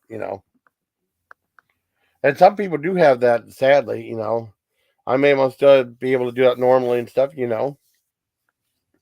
This is cool. I mean, I don't think I usually do Sunday morning live, so this is really cool. I'm glad you decided to come up and talk and stuff. It was fun. Yeah. And I ain't going to church today. No, I ain't going to church either. I might be hanging with my sister later today, and like I still believe in God and Jesus and stuff. Of course. Like I just don't believe in religion anymore. Like, well, I don't know. I mean, people coming across. I mean, they can still believe in all that. It's just. I mean, it's all about the organized. I just don't believe that we have to be in a building with thousands of people singing songs. That like, come on. We should worship the way we should want to worship ourselves. Yeah. Well, yeah, that's true. But I mean, it's all like. Yeah, it's good if you want structure in your life. Like if you're having addiction problems and all that, like, and you need some structure, like, good, church will help you. Yeah, but it's all about faith, Yeah. I just don't believe in going to every Sunday because most of the people that go to church are hypocrites anyway. Well, I don't know. It's all about they say one thing and do another. They say one thing and do another. Like, love thy neighbor, of course. Love thy neighbor, help your fellow man. But as soon as they get out of church. Well, there's like that all over. People are like not as people are hypocritical all over, and not just in religion. Do as I say, not as I do. Yeah, I mean, because some people are generally not nice. I mean, there's nice people. There's some people that really aren't nice. And I'm a nice guy. Yeah, I think I am too. I mean, people might differ, but I mean, I think I am. And I don't know. I think we're doing all right. Oh, Lil B's here. Lil B. Hi, Lil B. What's up? Hi, how you doing? Good morning. How you doing? Morning. Good morning. It's nice to be the. I figured I'd crash the party. Oh, cool. That's awesome. No, you're not crashing. You're invited. You're Yeah, invited. I know. I mean, that's the one. She came down to see me from Pittsburgh too a couple of weeks ago. That was awesome. You're from Pittsburgh. Excuse me. That's okay. I thought I couldn't sleep, so I thought I'd do a little Monday morning live. I didn't know if anyone would even show up, and we had like 3 guests. You're the 3rd guest so far. That's cool. Yeah, I'd like to go back to sleep. I have to go to work today. I'm so it sucks. Little B, you're from Pittsburgh. I know. Yeah, from there. Near the city. Philly, and Jason's from Philly. No, I'm not. I'm around Erie. I'm just say. Well, I don't want to say what Erie. Just say Erie. That's close enough. Erie. Yeah, you just say Erie. That's close enough. Erie, PA. Ooh, Erie is very scary. You know. He's about 2 hours north. Is there a movie called Erie? North. What's that? Was there a movie called Erie, or was that Lake Erie? There's a movie Erie, Indiana, or something like that. I think you know. Yeah. Same spelling. Well, E, not a double E, but EIRE. Yeah. I guess there was some song called Drew Erie. Have you ever heard that before? And you're close. So that would mean you're close to Fort Erie, Ontario. Yeah, close enough. I mean, like Lake Erie, that's like on borderline with that now. Yeah, so you're close to Ontario. You're close enough. You're close enough to be Canadian. Close enough, I guess. You're sounding better, Jason. Oh, do you have thank Canadian you. roots? Do you have any Canadian family members, Jason? Not that I know of. I don't think I do. And if you did, you would be glad. Hey, I got some. I don't have any problem. Any family member is cool. Yeah. What about you, Little B? You got Canadian connections? Oh yeah, I have a friend that lives in Niagara Falls. I was born there. I was born in Niagara Falls, but I was raised in Grand Prairie, Alberta. I went up there. I visit a couple times a year, and the one time I decided to drive up to Toronto because I've never been to Toronto.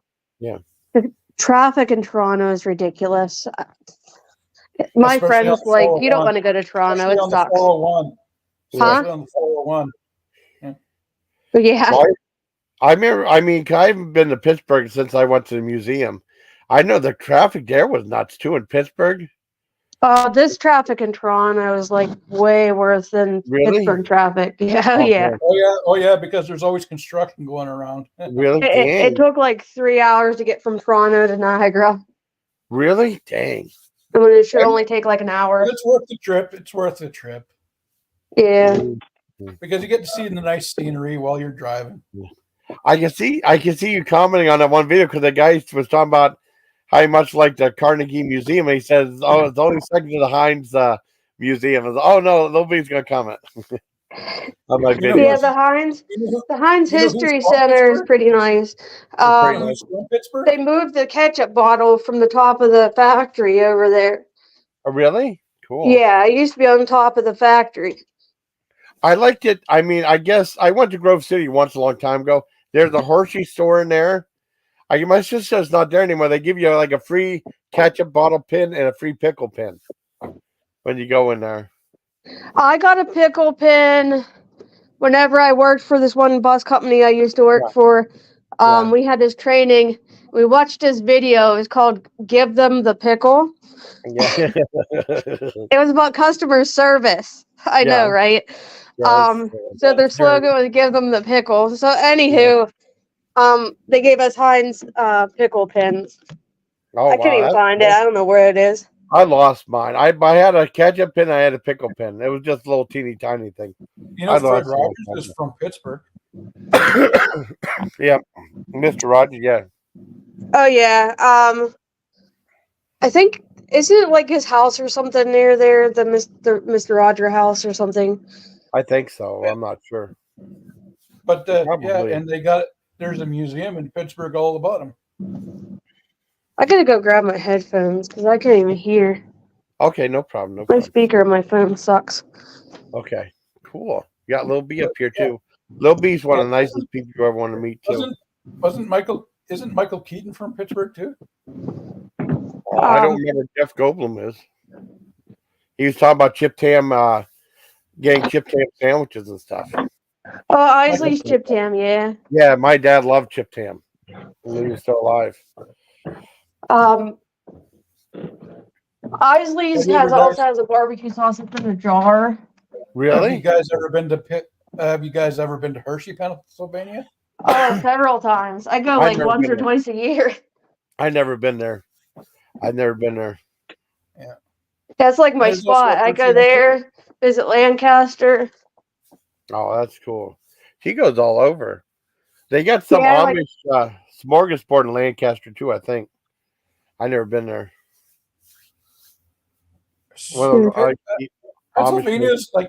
Pennsylvania's not a small state though, is it? No, it's pretty decent size. It's not like Texas, but it's pretty decent size. You know, it'd be the size of Massachusetts, or Massachusetts a little smaller. I think Mass is a little smaller. I think. I don't know. I'd have to look. You know what I mean? But I mean, PA is pretty big. You know, maybe about the size of New York or lower. I mean, I'd have to look on the map though. Like would Pennsylvania be part of the New England district area? Like, is that in the same kind of area? I wouldn't say a New England district though, but yeah. Because New England is New York, Connecticut, New Yeah. Jersey, Yeah, Massachusetts. Would Pennsylvania be part of it? It's like the tri-state, like West Virginia, Ohio, Pennsylvania. It's more like that. Yeah. We, of course, border those states. So. Yeah. I know you're in your own state, but I'm just saying, like, is it part of that same general area, like where New England is, like where you have Connecticut, New York, Maine, Massachusetts, and stuff like that? Pennsylvania's nice for the most part. The weather sucks in like Pittsburgh because it's always like gray. Yeah.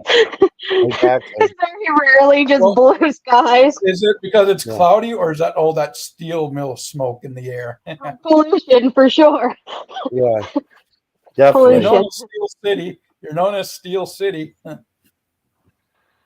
Where I live now, like I love like my house, but I don't really care for the area because we have two like steel or like factories and mills and shit here. But you'll come home late at night and you'll smell it. And like I hate it. It's like a horrible chemical smell and I hate it. There's times I like could barely breathe getting out of my car because it's so bad. Wow. That's pretty horrible. I think it got rid of the Erie Coke plant here. Yeah. By the way, go Penguins. Go Penguins. I hate the fucking Penguins. You hate the Penguins. Okay.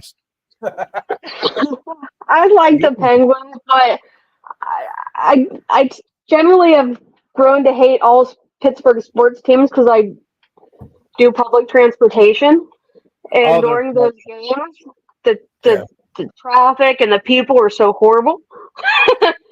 The amount of people. Yeah. And they're all probably drunk too. Are they usually drunk? Yeah. Thankfully, I was off yesterday.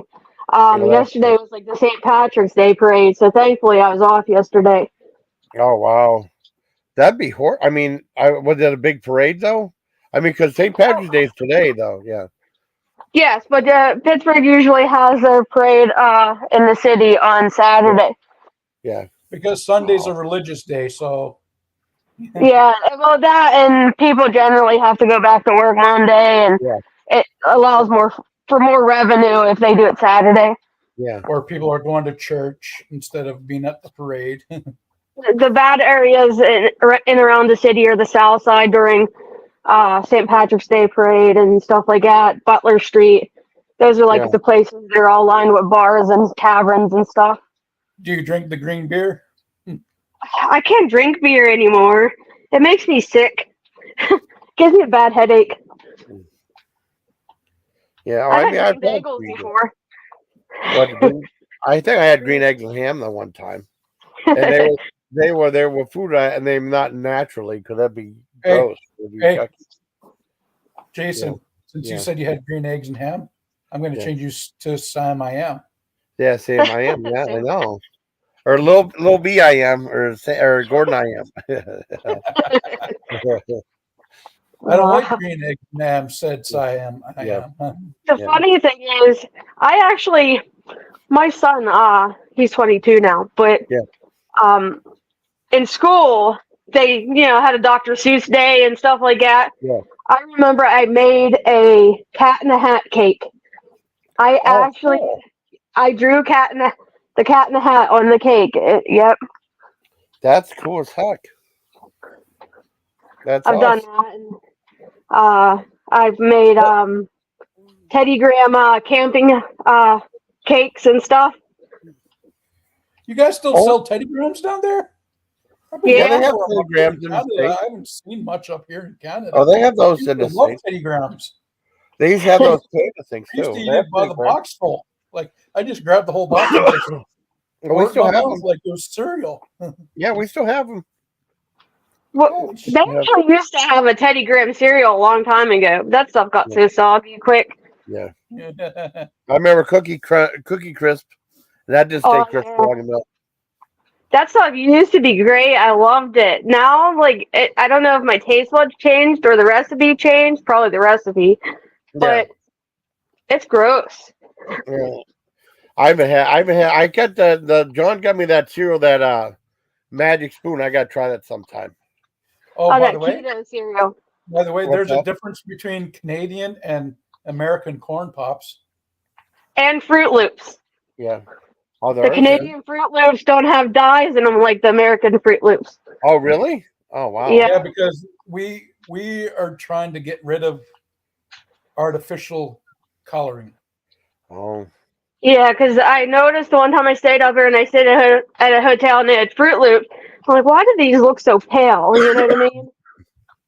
And I just came to I was like, yeah, there's no dyes in them like the American Fruit Loops. Just like that pastel color, those Smarties, the M&Ms they have in Canada. Not the Oh, they're like M&Ms. Back in the 80s, our Smarties back in the 80s used to be like brightly colored and now they look like pastel colors. Not the Smarties that we call your Smarties rockets. I know they call it, now they call the Smarties we have rockets, and then the M&M thing they call Smarties. No, we have M&Ms. We have M&Ms up here. Oh, they have M. Okay. I mean, they're like M&Ms. I'm just trying to give examples. Your Kit Kats up there are made by Nestle, and they're not made by Hershey. Yeah, I noticed that. Smarties, I find Nestle chocolates better tasting than Hershey's or even Cadbury, like the actual Cadbury from England. I think much better.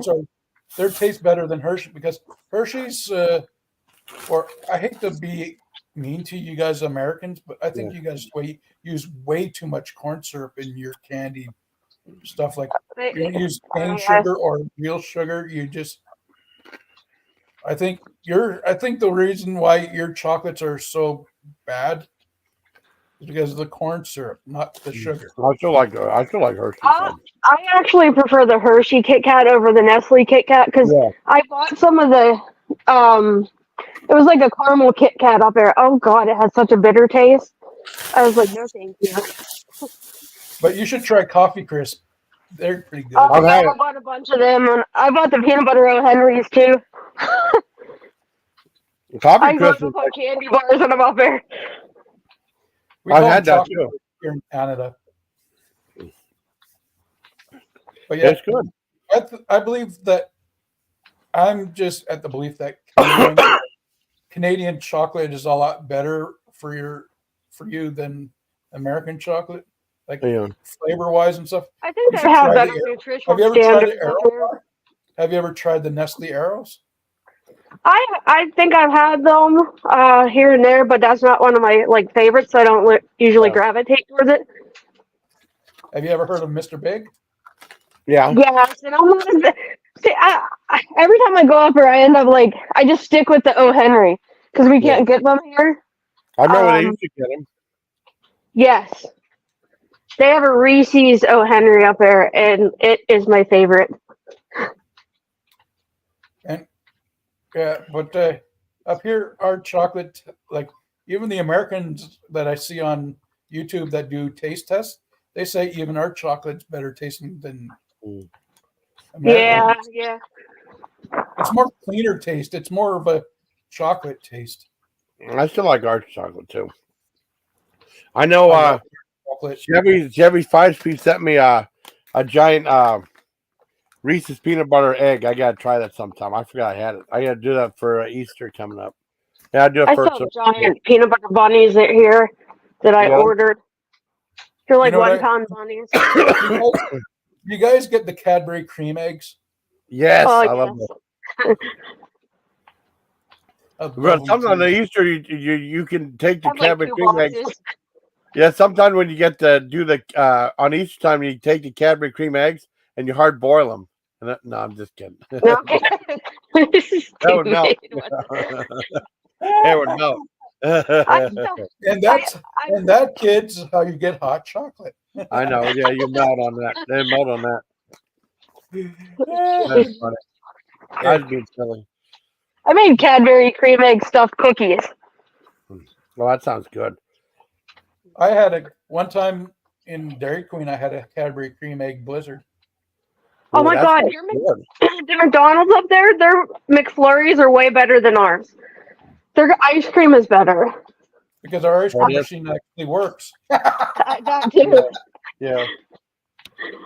Yeah, I usually get a McFlurry when I'm up there because the ice cream tastes more like ice cream instead of ice milk. And my favorite Dairy Queen Blizzard has to be Oreo. Cookie dough. Anything with like lots of like pieces and chunks in it. Yeah. Jason, what's your favorite Blizzard, Jason? Probably. I mean, for McDonald's. I mean, I haven't had a big Blizzard from Dairy Queen. I usually just get a hot fudge sundae. I mean, for McDonald's, I like that. I want to say the McFlurry. I like that. What was that? The peanut butter? No, the one with the pretzels in it. Chocolate pretzel one. That was good. Yeah, that sounds good. Yeah, like a Take 5 or whatever. Here's the thing. Dairy Queen is better than the McFlurry because you're a McFlurry. We have in Dairy Queen, it's a Blizzard. It's a full-on. We have Dairy Queen. We have Blizzard. I'm just trying to make a joke. I'm trying to make a joke, like a winter joke. I got you. Flurry, like Flurry is like a little late. A Blizzard. I got you. A Blizzard is like a full-on storm. Yeah, I got you. So we give you the storm instead of like a little light snowfall. Yeah, so a little bit blurry. Did you ever try the crunch coat on the ice cream cones? That it's like the peanut brittle with the rainbow sprinkles in it. Do you know what I'm talking about? Are you talking about the Nestle drumsticks? Like no, whenever you get an ice cream cone at like a ice cream parlor. And it has it's like, it has rainbow sprinkles and this like crunchy peanut topping stuff. No, I never tried that. No, my favorite. My favorite ice cream for ice cream cone would have to be maple walnut. I just like regular chocolate, and then I'm more into like sherbet and sorbet than regular ice cream. Orange sherbet is superior. Yeah, followed by lime. I did not like the ranch ice cream. I tried that. I did not like it. I still have some left. Yeah, I did not try that either. I still have some left. If you were to go to Japan, if you guys were to go to Japan, they have wasabi ice cream. And I try that. I hate wasabi. I would try it. I at least try a little bit of it. I don't know if I buy a whole thing. I'd try some of that stuff. I don't like horseradish. I like horseradish. But I don't like it in coleslaw though. But the wasabi that we get in North America is actually just horseradish dyed green. Yeah, dyed green. Yep. Yeah. I never had like real. I mean, I'd like to try it though. I would try it. For People say real wasabi has more of a mellower taste than horseradish. Interesting. But I like horseradish on roast beef sandwiches.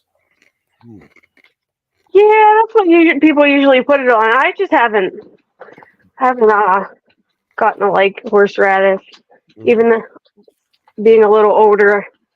Yeah, my grandma likes it. I don't like it. All right. I just don't like it in coleslaw. I never wonder. I wonder what that taste was. I like coleslaw without that taste to it.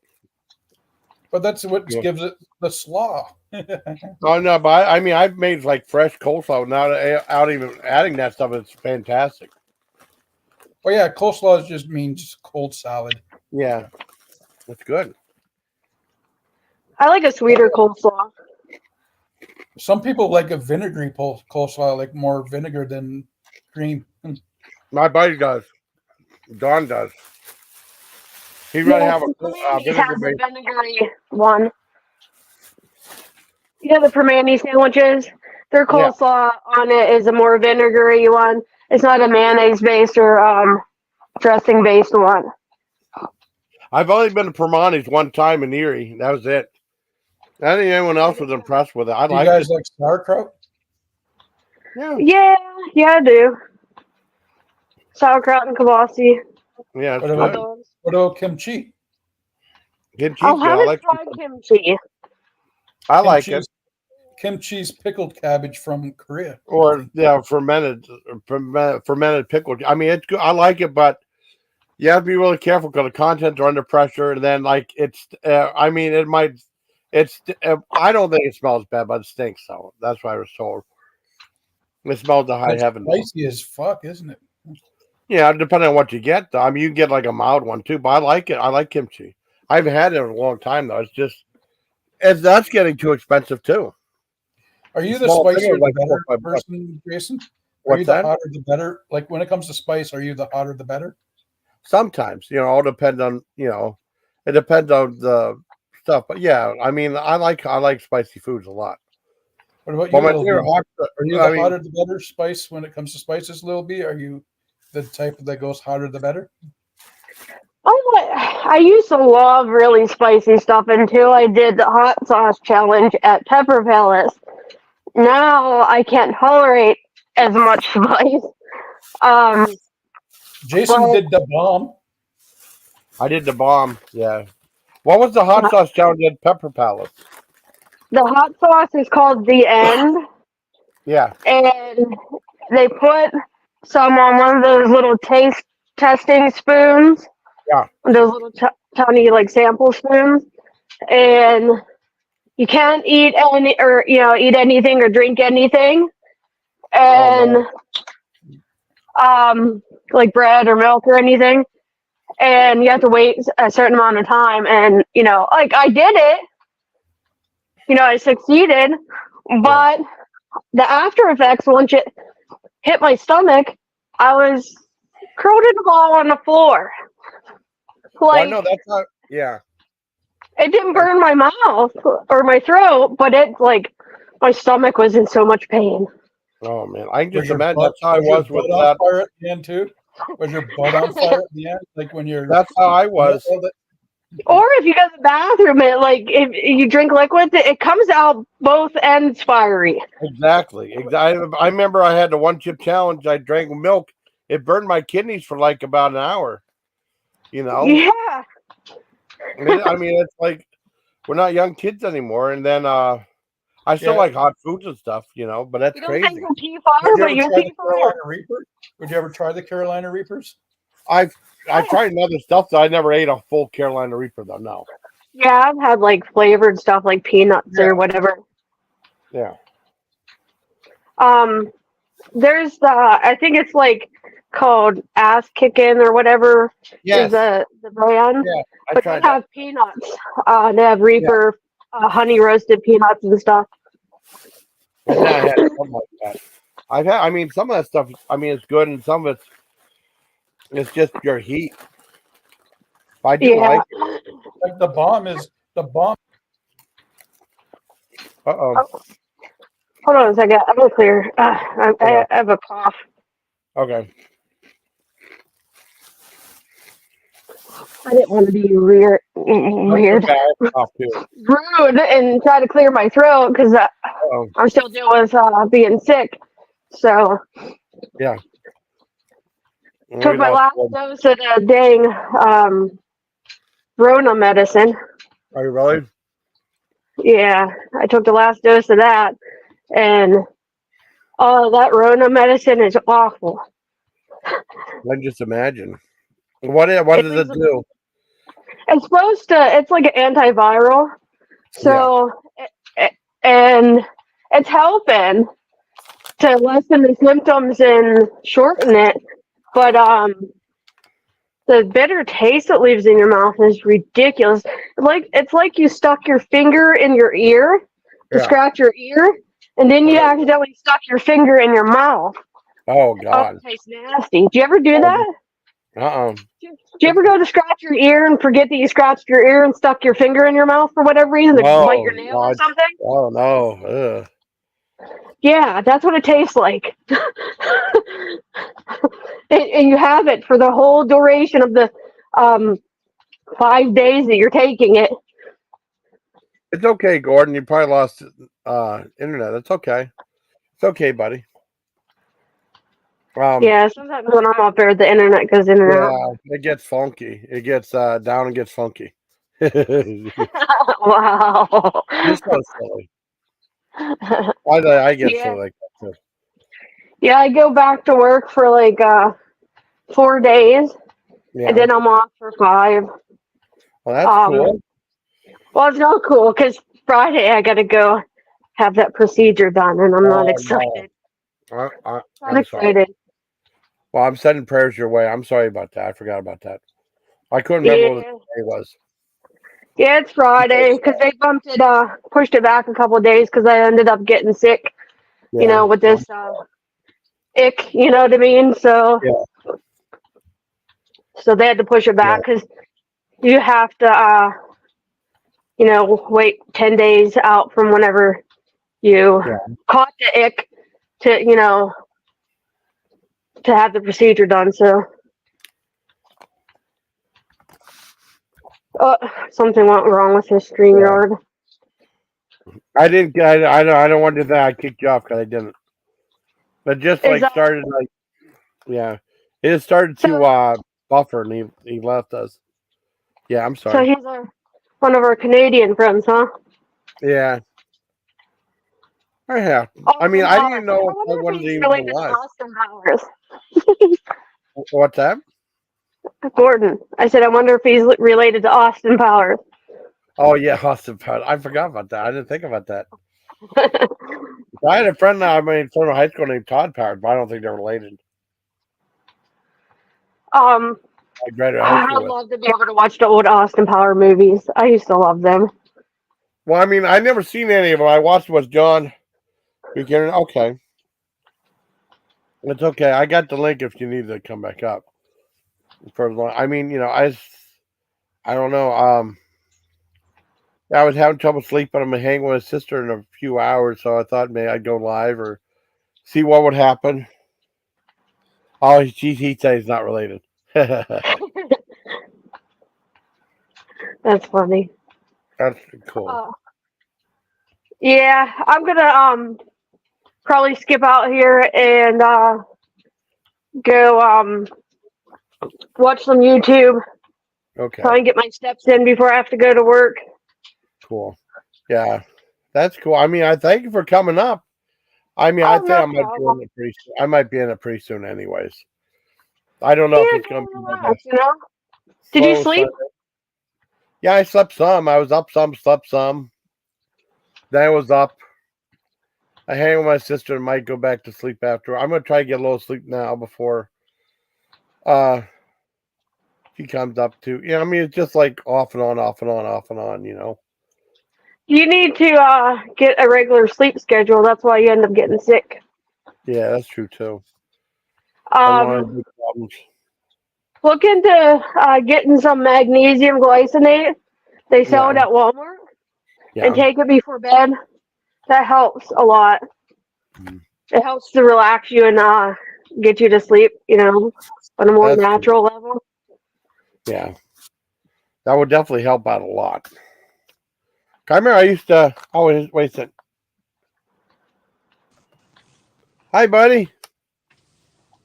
Hey, man. I'm back on. I'm just getting back on the road. How is everybody? Oh, doing good. We lost going, but we got Little B from Pittsburgh. Oh, Little B. Yeah, it was great seeing the videos. It was great seeing the videos after all these years. Yeah. Yeah, no, I'm just getting back. I stopped over at a Dollar Tree in Allentown. I forgot to pack bowls.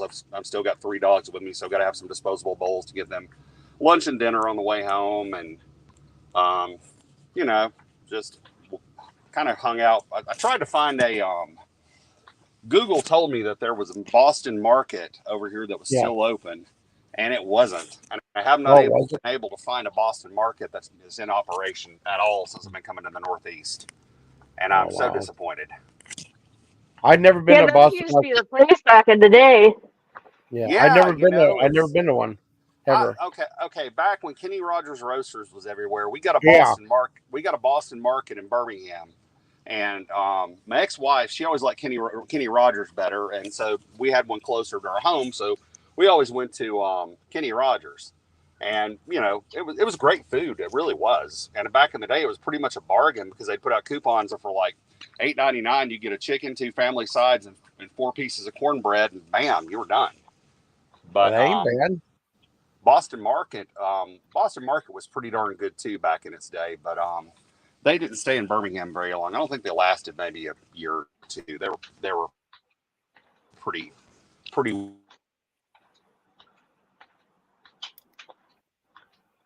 Well, we had one, and then it went out of business and became a Olive Garden, but we never stopped there though.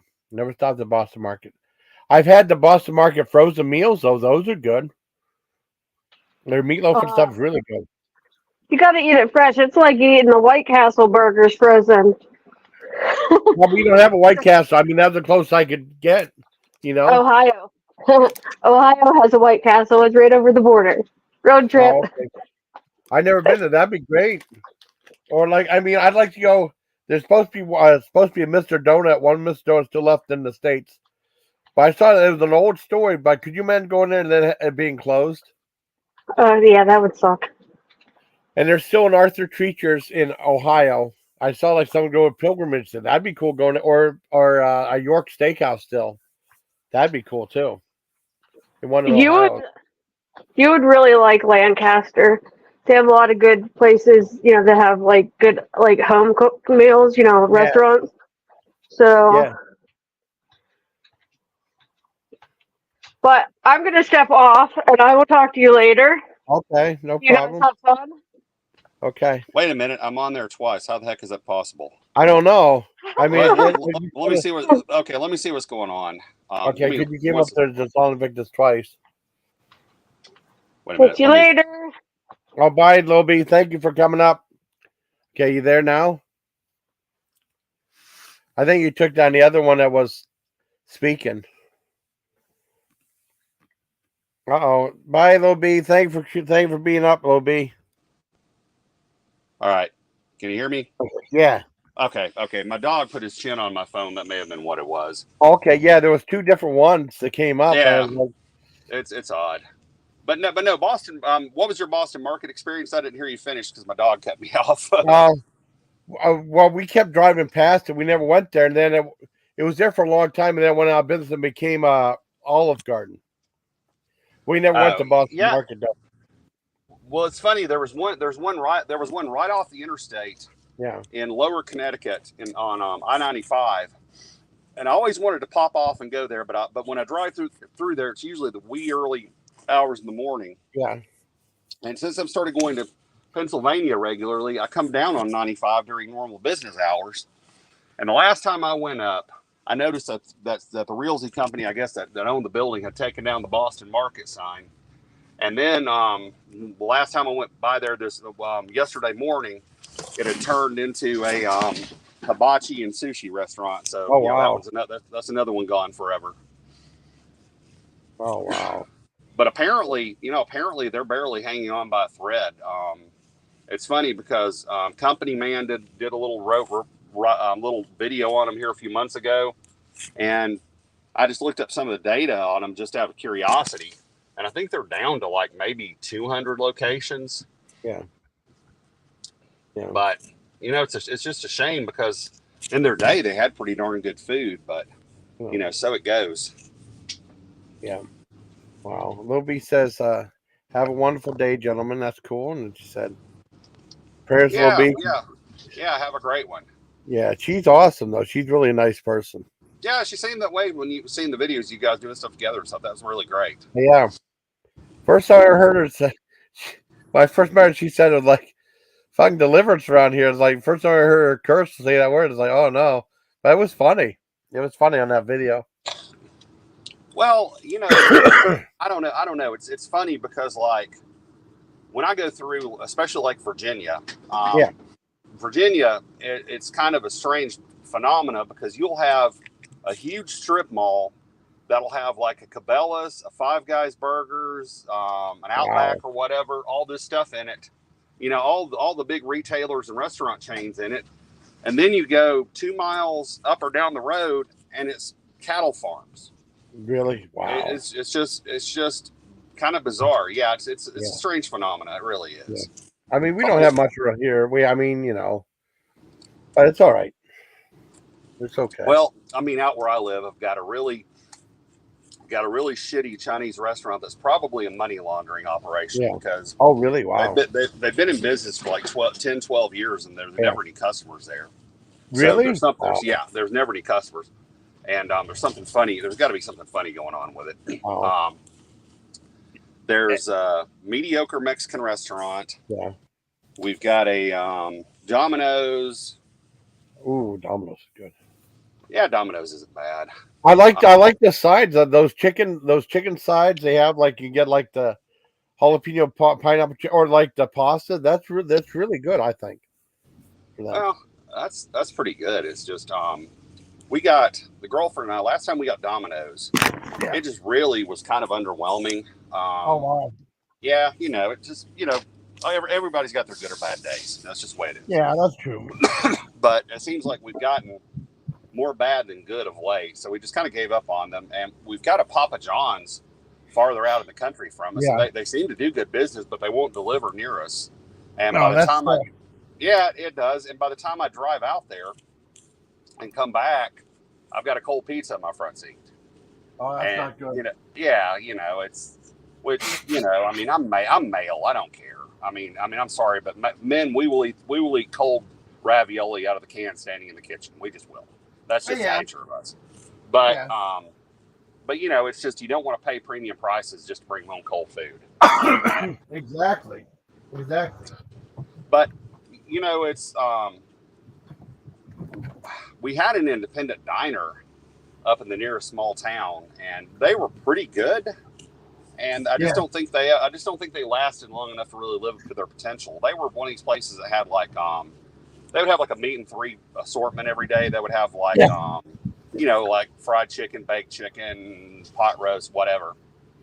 And don't get me wrong, it was really, really great food, but for whatever reason they just did not make it, and it was kind of sad. So we don't really have a lot of options, and I feel you because that's the way we are too out in the country. We just don't really have much in the way of takeout. No, we don't either. But I mean, it's just the nature of the beast, I guess. Well, it is, but I told my girlfriend that the area where we live, it's going to be crazy populated here in the next decade because it's growing still. I mean, the economy's tanked, but good God, there are still people buying houses out there. So, it's the economy's slow, but there's still just kind of nutty levels of development going on. Yeah. Oh, I had a question. I mean, I don't know if he's still listening.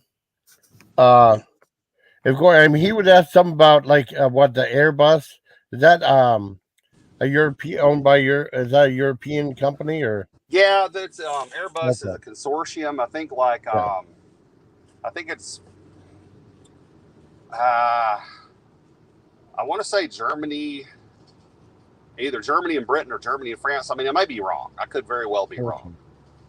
But oh shoot, I got to get over here to go to Harrisburg. I'm sorry, I got to reorient myself. It's okay. I know where I'm going now. I'm just got to head toward Harrisburg. But anyway, yeah, it's owned by either Germany and a German and French company or a German and British company. I can't remember which, but they produce commercial and some military planes. But I think they build the airliners, or they build components for the airliners or something down in Mobile. Yeah. I just thought, I mean, because I remember something happened, your internet cut out or something like that. No, the girlfriend called. I had to pick up because she's doing a show by herself today. I think maybe one of her volunteers is going down with her. So I had to call and talk to her about some logistics. That was all. No big deal. Yeah. Okay, I'm just saying, if Gordon's still listening, he answered the question. I mean, I think it's a multinational. It's a multinational concern. Okay, that's cool. But I think they build military transports as well. Oh, that's cool. Like troop transports and cargo planes for the military. But man, Boeing though, have you kept up with what's happening with Boeing? Yeah. Boeing is having these 757s just freaking come apart. Like one of them nearly lost a wing. They're having doors come off. And there was a whistleblower for Boeing. He was going to testify, and they found him shot dead in his car, and they ruled it a suicide. Damn. Yeah. Oh yeah. That's crazy. Yeah, somebody Hillaried that guy. Yeah. I mean that's some Hillary Clinton material there. Yeah. I don't know if Gordon's still there, but he answered your question. He might not. I don't know if he's still there. He might be. You never know. No, that's crazy though. I mean, everything's nuts anymore. I mean, it's just been such a lousy year. Well, okay. This is like it. Okay, last night I went to Giant Foods in Cooperstown before I went to the motel, and Giant Foods is I love the store. Don't get me wrong, I love Giant Foods. It's a great grocer. But I went through there. I was looking. I bought a packet of Curly's barbecued pork, and I was going to make a sandwich for myself and half one for my dog when I got to the motel room. And I got to looking at bread, and at Giant bread, the cheapest bread was $3.50 a loaf. Damn.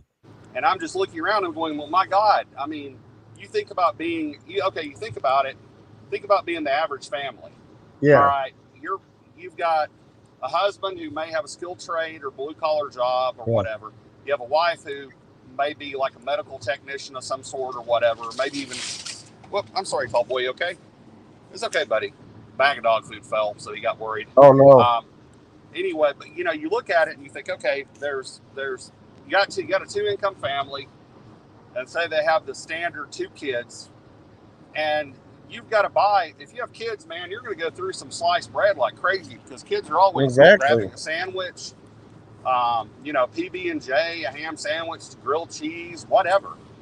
And if you're paying just that much for bread, not even to mention the cost of like peanut butter, which is astronomical now, or don't even get started on deli meat.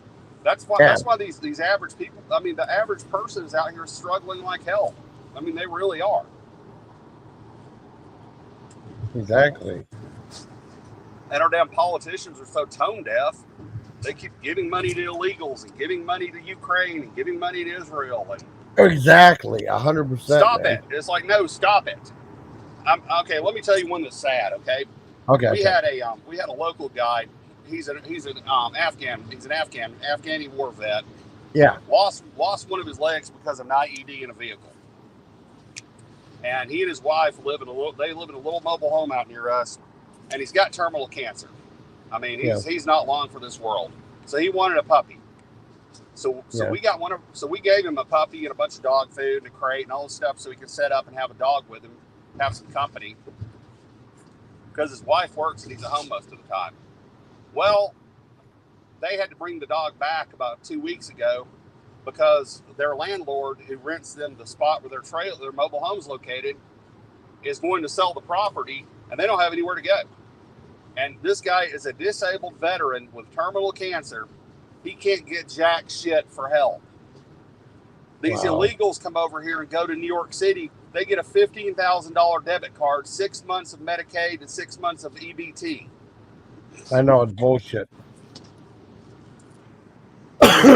We don't get stuff like that. It'd be nice. Well, I mean, if anybody gets anything like that, it should be American citizens. Yeah, exactly. Not veterans. Because, and what they're going to do is they're going to raise the taxes on the rest of us to pay for all that crap. Exactly. Because they can't keep printing money forever. And that's what's wrong with us. That's driven all this inflation, because I think I read where like 81% of all the money that is in circulation right now has been printed in the last 3 years. Yeah. That's sad too. Well, okay, you're going to have natural inflation. Natural inflation should be about 2%. 2% is healthy natural inflation. That means your economy is doing well. And that means while whatever consumer cost goes up 2%, probably 7 out of 10 times is being offset by people earning and keeping a little more money. Yeah. So it kind of evens itself out. What we have, though, okay, we were talking about Dollar Tree the other day. I went into Dollar Tree to pick up a few items to get myself some kind of generic electrolyte drink, because I'm still getting over this norovirus. Yeah. And like, as an example, they had like you said, they had the $3, $5, and $6 freezers over there. Yes. So I went and looked at the $5 freezer. The $5 freezer had Tony's frozen pizza. The last time I bought a Tony's frozen pizza, I bought one at Walmart. It was $1.98. Yeah, they're supposed to be like $2. Yeah, it was a $2 pizza. Or if you go to another grocery store, you might pay $2.50. You might pay a little bit more, but it was not $5. Yeah. That's a 150% increase on one single item. Now, take that math and throw it out there across the rest of the market commodities. Yeah. Not to mention your electricity and water and natural gas, and you see why people are so pissed. Exactly, without a doubt. You know, I don't blame people being mad anymore. You know. Well, it's just these people had to give back a puppy that they love because they didn't know if they were going to have a house. I know. They've got a little Buick SUV, and they were seriously talking about having to sleep in it unless they could figure something out. And it's infuriating. And I know with my stepdad, when he went to the VA before he died, they cut him off of his VA disability, even though he had 3 forms of cancer from Agent Orange exposure in Vietnam. And they cut him off, and we would try to call the VA and get help, and nobody would answer the damn phone. And of course, during COVID, nobody was working. They were all staying home. That's a damn shame. Oh, it is. Okay. Let me qualify this. I love the medical providers at our local VA medical center. Yeah. I hate and despise every administrative worker I've ever had to encounter, because they are some of the laziest pieces of shit I've ever seen in my life. They really are. That was there with my stepdad, and we went downstairs to records, and every time for his appeal, every time he had to get treated, we had to get new records and send to them. Okay, so I go down there, ask for the records, and there's a young woman working behind the desk of a different ethnicity from me, and I'll just leave it at that. Yeah. And I think that comes into play with a lot of it sometimes with some of the attitudes. I really do. But anyway, she would, and I asked her, I said, okay, I said, how long is it going to take to get the records? And she said, oh, we have 30 days. And I said, ma'am, I said, I'm not trying to be rude, but I said, we have a VA disability appeal. I said, so we can get this going. And she said, well, sir, we have 30 days. And she had an industrial size IBM printer sitting right there doing nothing. I mean, like this is like one of the printers like they use at a print shop, or like the ones they use for like newspapers or magazines or such now, or newsletters. And I used to work for the federal government, and that's part of the reason I quit, was because I got tired of working around people who had that kind of attitude. And it's not just people of one race or another. Universally, it's not. It's just there's this culture of non-responsiveness in the federal government. Yeah. And that's why exactly. I love that new leader. I can't pronounce his name, of Argentina. Milei, I think's his name. Yeah. He went in and did away with 5 or 6 cabinet positions in their departments and laid off 50% of Argentina's government workers. And that is the most beautiful thing I've ever seen happen, because our tax dollars are just being wasted. Exactly. All those crazy expenses and stuff, like people being treated like royalty, pretty much. Well, it's just when you have veterans who can't be scheduled for adequate care because they can't get anybody to return their calls, or like in the case of my stepdad, where you have an appeal for a legitimate claim and nobody in the VA will actually help. I mean, we did go to Disabled American Veterans and they tried to help, but they ran into the same problems we did. Yeah. Nobody would return their call either. But it's just, we have this bloated bureaucracy.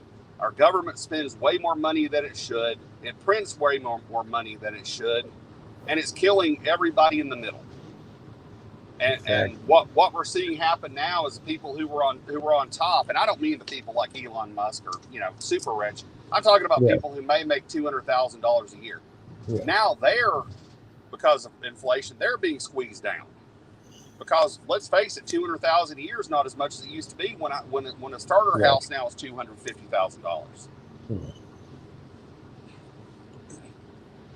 Exactly. And like a lot of people rag on Gen X and Gen Z for being whiners, but I can empathize to a point with the ones that are working their asses off, because you go to school or you go work your ass off at even trade school.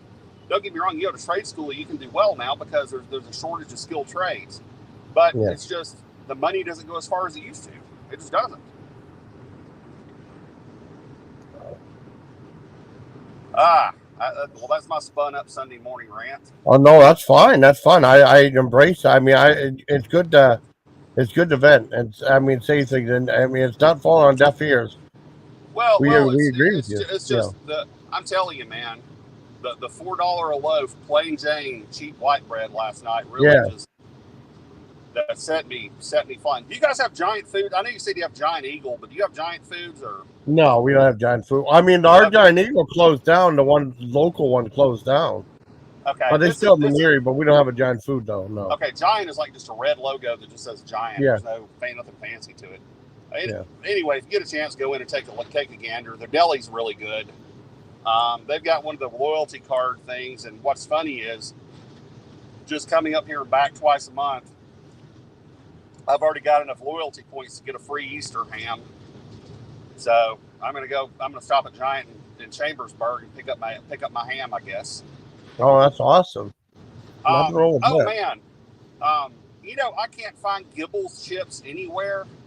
Really? I have looked everywhere. Yeah, Martin's, man. I can get Martin's. Pretty well, Martin's. I can get Martin's chips at any sheets from like Virginia on. Yeah. But Gibbles. They still have them around where I'm at. I mean, they lost shelf space whenever they got shafted by that one company that bought them out. They said they weren't going to stop production. Well, it's I don't know. It's they're it's just kind of a shame though, because a lot of your like you did Sweet Sue yesterday. Yeah. Sweet Sue chicken dumplings. Those used to be made up near Huntsville, Alabama, and Athens. Yeah. And when I was a kid, that was one of the few canned pre-made foods my granny would buy. And we would have them quite a bit. She would cook a can and we'd split a can for for lunch or dinner together. Yeah. And they were always just first rate. But they used to have big strips and chunks of real chicken in them. They didn't have the little bits like Campbell's does. Yeah. They had like what they would do, and I knew a guy who, when I worked in truck leasing, who drove for Sweet Sue. He said what they would do is they would pressure cook. They would clean and pressure. They would clean and cook, pressure cook whole chickens, and then they would separate the chickens and use them use the broth to make the chicken and dumplings. So it was really kind of like what you would do at home to make chicken and dumplings. Yeah. But I think some company out of California owns them now, sadly. It's it's like the same thing with Golden Flake potato chips. Since Utz took over Golden Flake, it has not been good. Yeah, it's not the same anymore. No. Well, they shut down production in Birmingham. They shut down that factory, and that factory had been in production. It had been in production for 100 years. Yeah. The family who started Golden Flake, it was two local guys. They started off selling peanut butter crackers. It wrapped up in wax paper out of the back of their Model T, and I'm not even kidding you. That's how it started. And then they started making potato chips, sold in little wax paper bags, and the demand just went crazy. So they opened their first factory, and everything just kind of took off from there. As a matter of fact, one of the last original heirs of the Golden Flake family, one of the older ones, she died here a couple of years ago. Well, she did. Yeah. There's just some strange things that have gone on with the family that inherited that money. One of the grandsons, he faked his own kidnapping, I think. Yeah. Oh God.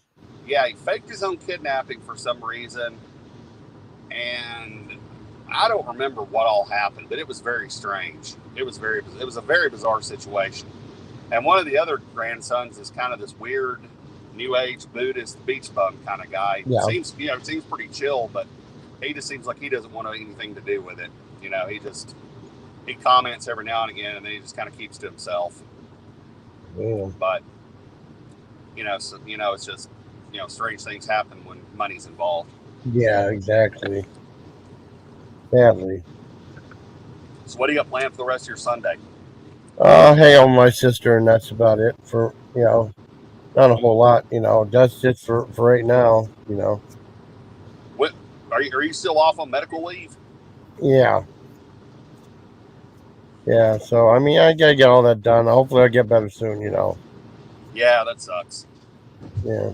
I just the last time I had to take medical leave for twice when I was in corporate world. I'd take one for hernia surgery, which was only a couple of days, but I had to take medical leave for apnea surgery, and that was like a month.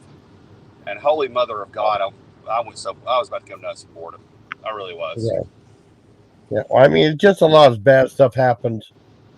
With that, I went to the hospital, then and then I got sick again at my sister's, and then I went to the hospital because my blood pressure dropped. I had the kidney stone. I had to get surgery for that.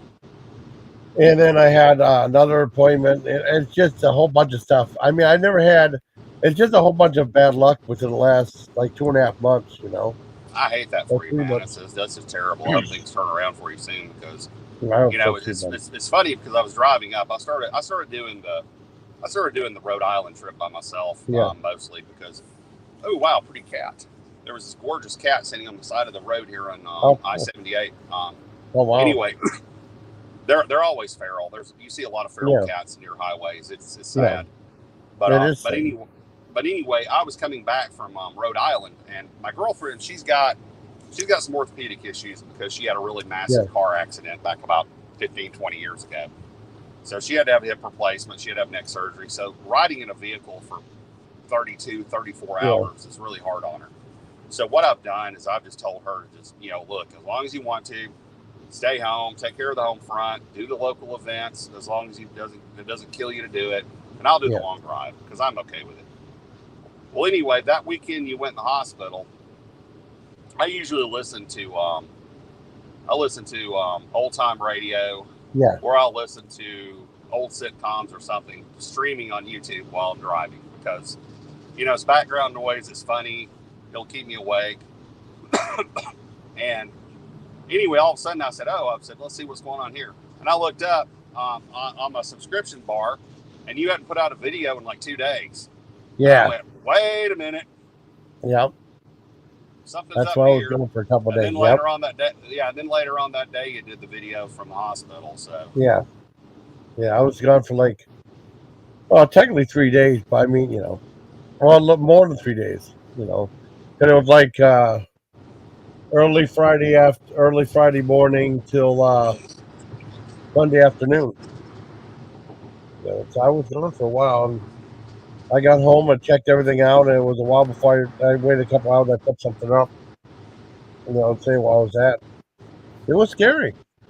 I'm sure it was. I don't really care for I don't care for physicians. I'm not going to lie. I had a primary care that was awesome. Yeah. I don't have him anymore. But he was just no nonsense. He was not going to bullshit you about anything. Yeah. And what's a funny little piece of trivia was his dad was an actual V2 scientist. He worked on developing the V2s in Germany. Yeah. So he went to work for NASA after the war. But my doctors never did bullshit around with me. He was a great guy.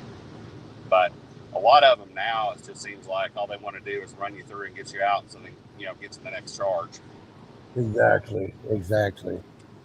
That's how it was at Hammond for that appointment Friday. It's like, well, I had the X-ray done at the VA, and they didn't even send it to him. And then when I had to give a urine sample, they said, well, okay, everything's okay, get out. And we kind of like get out, though. It's like, no check, I just go out this way. And then I needed to talk to them, and they said, well, go this way. And okay. And that was it. It was just really weird how they weren't very professional at all. So, I mean, they got a lousy rating on Yelp or whatever it is, for their Well, service. okay. Here's the problem with government employees, and I know from being one back in the day. Not the government. This was the other hospital, not the VA. This was Hammond. Not the VA. Okay. Yeah, well, Hammond. Well, maybe something will happen. I hope, because. Yeah, that wasn't the VA this time, but usually VA is pretty. I mean, cause I went to that eye exam, and I thought that was one of the most thorough exams I've ever had. Good. I went to the eye doctor. That was great. She did. I mean, she was nice looking too. I mean, besides that, I mean, she did a great job. Well, that's something I found over here. It's just kind of a different culture up there, and like going through eastern Pennsylvania. Yeah. Is a couple of months ago, I had my dog that I've got with me now. Yeah. And I had a puppy to take back, and so I just let him free ride in the back of the truck because they were like I'd set a dog bed set up for him, so I just let him free ride in the back of the truck. Well, anyway, I got done at PetSmart, and I decided that I kind of wanted to get a sandwich, but I needed to get an adapter for my cell phone, so I ran to Dollar Tree. Yeah. And in front of the Dollar Tree was an old school McDonald's, like a 1990s McDonald's that had the big indoor playland. Yeah, it really was. So I go in there, and all these polite teenagers are in there working, and I don't even get a chance to get up to the counter. This young lady comes up and takes my order, and I just get the three of us. I just get the whatever the special McDouble I think was that they had. Yeah. I think it was like $2 for a McDouble. So I just got 3 McDoubles with no onion, no mustard for the 3 of them, for me and my 2 dogs, and pay for my food. Step to the side so the next person can order, and less than 2 minutes later, this young dude comes up from behind the counter and brings me my food and some napkins and tells me to have a great day. And I just went, wow, that's like, I mean McDonald's, that McDonald's location is like they're outdoing Chick-fil-A. Yeah. Because most of the time, Chick-fil-A is the only place to get that kind of service. Yeah, Chick-fil-A is really good for that. But except I gotta say that the Chick-fil-A in Quakertown in front of the PetSmart. Yeah. The young woman who's a manager there, I swear to God, she looks just like Anne Hathaway. It is amazing. Oh, really? Oh, yeah, that's cool. She is stunningly close to Anne Hathaway. Stunningly beautiful. Oh, that's awesome. There's nothing wrong with that either.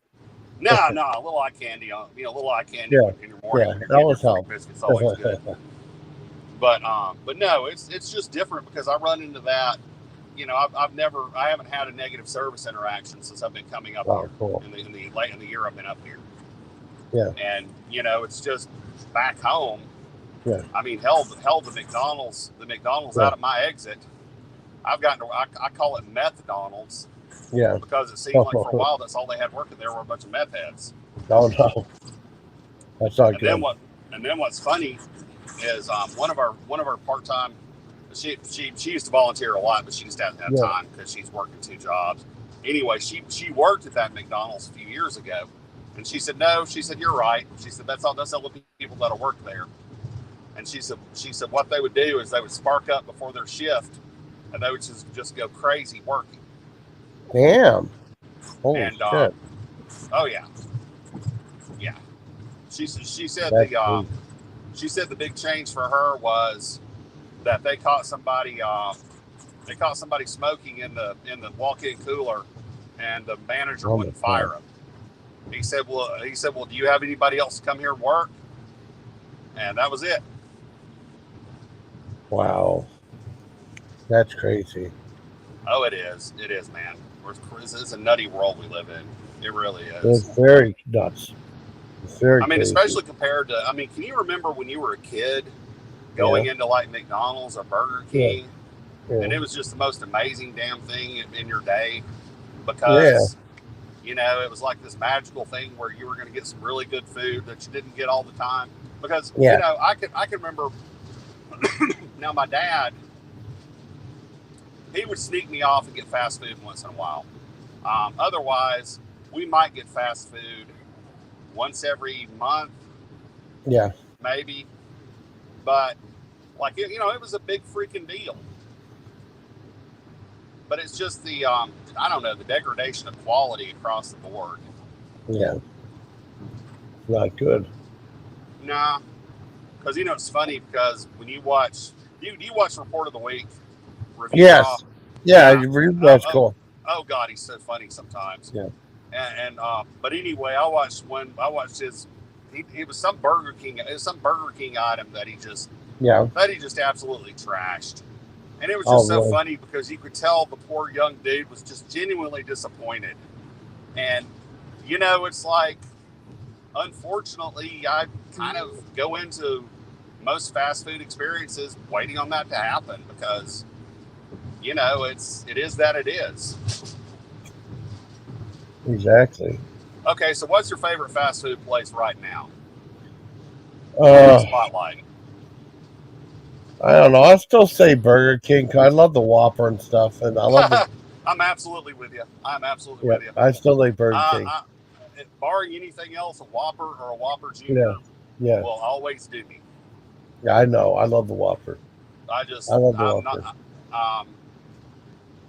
Oh hell, that was a coyote. Oh, Burger King. Yeah, roadkill. Roadkill saddens me. Yeah, it is. Back to the happy news. Like Burger King, I can too. But it seems like Burger King, they must be on the ropes because I had 2 Burger Kings near me closed down like within a week of each other, and there's just not that many around my area anymore. Yeah, there's any. The one closest to us in a college town closed down back in 2009. I don't know how the hell that happened. And then there's one that had there's one on this busy interstate that closed down too. Like I don't understand. They had like a little. They had a little play lane at the back. And they had like this little merry-go-round that would go around too. Yeah. They had one of those. I don't know. What's up, Bar Optimal? How you doing? Well, they're not the. Wendy's overtook them as like number 2. Yeah. In the market, and I think even Hardee's and Carl's Jr. between the 2 of them, I think they even have more locations now. Yeah, they're expensive. The last time I saw usually a burger they're like around $10. I've only been to Hardee's. I've only been to Hardee's while I was in Fort Detrick, Maryland. Fort Gordon, Georgia. That's the only time. Yeah. And Hardee's, the one at my exit used to be my go-to because they put up coupons. The coupons were decent, and in all fairness, if you got a burger in a couple, like 5 years ago, if you got a burger at Hardee's, it would have been as good as something you got at like Red Robin or wherever. Oh, cool. Not so much anymore though. It's just not. Really? The quality is just not there. Now, like for breakfast, for their breakfast biscuits, they're packed. because for breakfast you can't beat them. I mean, they've got steak biscuits, gravy biscuits, sausage and egg biscuits, any combination of whatever breakfast food you got, they got it on a biscuit. Oh, and they're crazy busy. But by the time they switch to lunch, that place is a ghost town. Really? Yeah. And see what's odd is there's now a Sonic at my exit in between the McDonald's and in between the McDonald's and Hardee's. I don't think it's doing a lot of business, and it's only been open it's only been open maybe 2 years. Yeah. But Sonic has really gotten pricey though too, because my girlfriend and I, we stopped at a Sonic about not quite a year ago, I guess, and she's a big chili cheese fry fan, so we got the chili cheese fries, which I don't begrudge it to her because damn skinny girl needs to eat. But we'll split an order of chili cheese fries. We'll each get a Sonic or Super Sonic or whatever, and we'll each get 2 drinks. And dude, there goes a $20 bill right there. Damn. And that's outrageous. Yeah, it's kind of crazy. But I don't know. I just what I see is if people start putting 2 and 2 together, they're gonna start doing less fast food, and they're gonna do more mom and pop and Chinese takeout because well, like in Quakertown, I can go get Chinese takeout for about $10. Yeah. At Wendy's, Burger King, McDonald's, or Sonic, a large sandwich combo of any stripe is going to be $10 to $12. Wow. So I can go get Chinese and have 3 meals, or I can go get a sandwich and fries and a drink or a shake, and have one that may or may not be worth the crap. Yeah. That's good. I mean, what do you think about that thing that Wendy's wanted to do, surge pricing? I don't think they're going to do it. I don't think they can. It's too much. It's just too much to keep up with. It's just it's one more bump in a process that shouldn't be added to something that's supposed to be a fast throughput. Because okay, like Ray Kroc, when he took over McDonald's from the McDonald brothers out in California, he took over their process, which the McDonald brothers, they were like the Henry Ford of fast food. You know, because it used to be you went to a drive-in, you put in your order, they custom made it. You'd stand around however busy they were until they had it ready. Because I've got a drive-in north of me that's like that. It's been there for damn near 75 years, and God bless them for still being there. Yeah. But somewhere like a fast food restaurant like the McDonald brothers, they had a rotary table where they would start the burger on one side of the table and finish the burger on the other side of the circle and wrap it in wax paper and throw it out to be served. And back then that was revolutionary. Yeah. You got a burger with, of course back then you couldn't custom order anything, which I don't do onions on burgers except for White Castle, so that would shut me out. But still, that's just a revolutionary process, and it's also obviously it was a path to profitability. And okay, you take this deal with surge pricing with Wendy's. Yeah. That's going to make them have to stop and pause at the register, do whatever calculations they've got to do or whatever changes they've got to do to their checkout system, and that's going to add time to the back end of the customer getting that burger. Exactly. And so that's going to cause bottlenecks, and they're not going to be happy, and they're going to leave the line and go somewhere else. So it seems to me doing a cost benefit analysis is just not worth it. I know.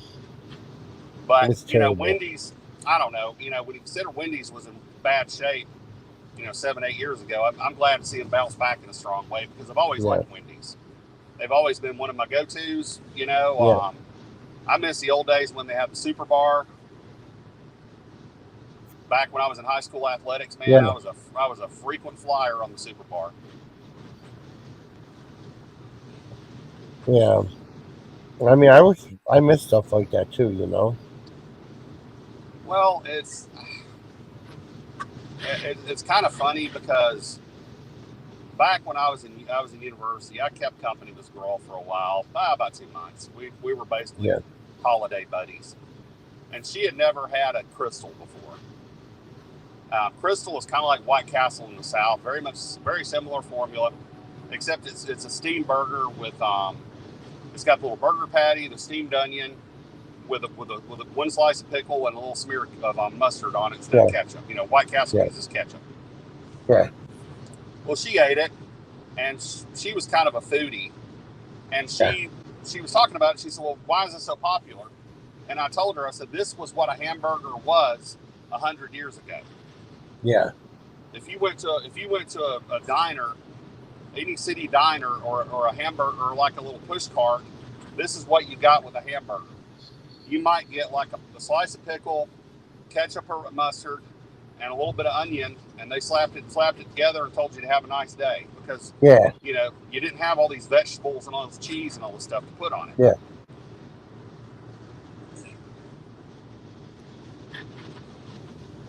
Hey, Shawnee Mac, how you doing, buddy? Remember Shawnee Mac? Yeah. Oh, yeah. Shawnee Mac's cool. So what do you think about Wendy's breakfast? I like that, though. Usually I'm not there early enough to get it. I mean, I've had it a couple times. It's pretty good. But my sister does not like eggs, right? Yeah. And she said, well, just add my my egg to one of my sandwiches so I got the breakfast baconator. And that was delicious with that extra egg in it. It was really that good. probably was pretty darn good with the extra egg. It fell apart, though, and the whole sandwich fell apart. I'm sure. Yeah. But it was good, though. I went. My girlfriend doesn't really do eggs either. I love she eggs. will once in a while. If I make like breakfast hash, she'll eat it, but she doesn't really do eggs. But I love the breakfast sandwiches at Burger King too. It's so good. Yes, this what's funny is my girlfriend loves what do they call it, the sandwich? I think. Yeah. She loves a sandwich, and like if we're doing an event in Quakertown together, she'll want to stop at there's a Burger King. Oddly enough, there's a Burger King in Berger, Pennsylvania. Oh, really? Yeah, there's a Burger King right off the interstate, Berger, Pennsylvania. And there's one over here next to a Sheetz between Carlisle and Shippensburg, Mechanicsburg. Okay. There's a Burger King behind the Sheetz. So she'll want to stop and get a sandwich. And me, I'm kind of ambivalent about Burger King breakfast. It's just kind of soggy. Yeah. But, you know, I'll eat it if she'll eat, you know. Oh man.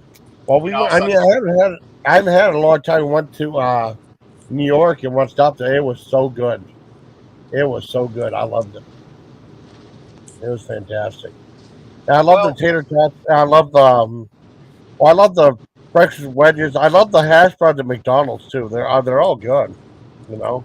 I tell you though, McDonald's has lost their mind. I think the receipt's still up here here it is on the dash. Okay. I was coming in on Friday night. Yeah. And I wasn't lie down, tall boy. Get back, buddy. Get back. And I wasn't completely ready. I wasn't completely sick yet. Okay, it was 8 o'clock on Friday night. For me and my dog, I got 2 hamburgers with ketchup and pickle only. It was $5.55.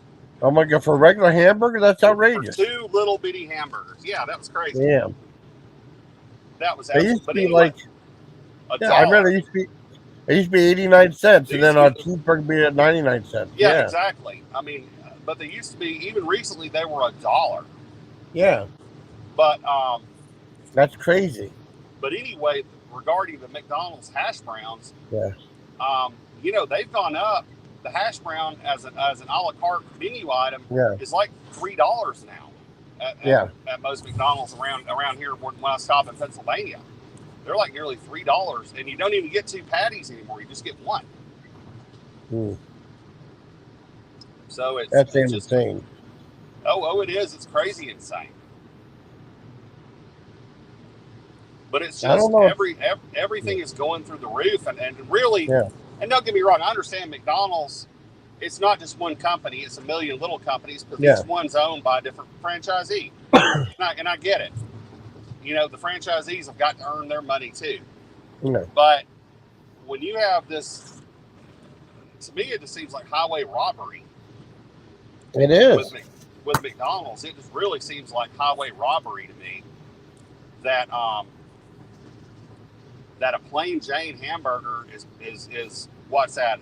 At $4.98 for two of them. That's $2.49 per hamburger. That's outrageous. Yeah, and they're not fancy.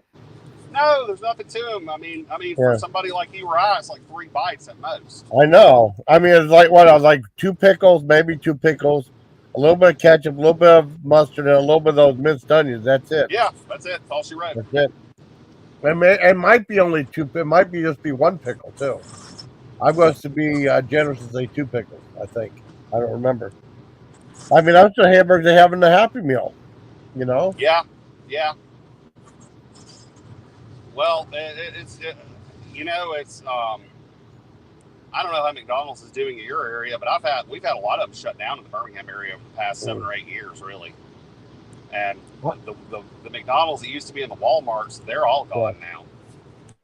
Well, there's one that closed down, but they got made for a food court. And they built another one close by. I've never seen any McDonald's closed down. Basically, just Burger King. A couple Burger Kings closed down, and that's what I see closed down. And then a Giant Eagle closed down. Well, I tell you, I mean, you go to Sam's Club at all? I don't go. My girlfriend goes there to get her hearing aids maintained and repaired. But no, I don't go. I haven't been to a Sam's Club in like 20. Yeah. Well, they have some good deals at their cafe in there. I mean, it's not too fancy. Like you get a large drink and a hot dog for like $1.50, and you can get like a large pepperoni pizza. It's pretty big for like $9, I think. It's huge. Yeah. Yeah, you can get a Polish. You can get either for like or Costco. Yeah. I've never been to Costco's. We just have Sam's Club. Yeah. Well, I think I read somewhere where if you took the volume of pizza sold, Costco would be like the number 6 pizza chain in the country. Oh, really? They sell that much pizza. Yeah. I mean, I bought one for me. Number 7. Yeah, I bought one for me for my sister. I thought it was fantastic. I had to put some in the freezer. It was that big,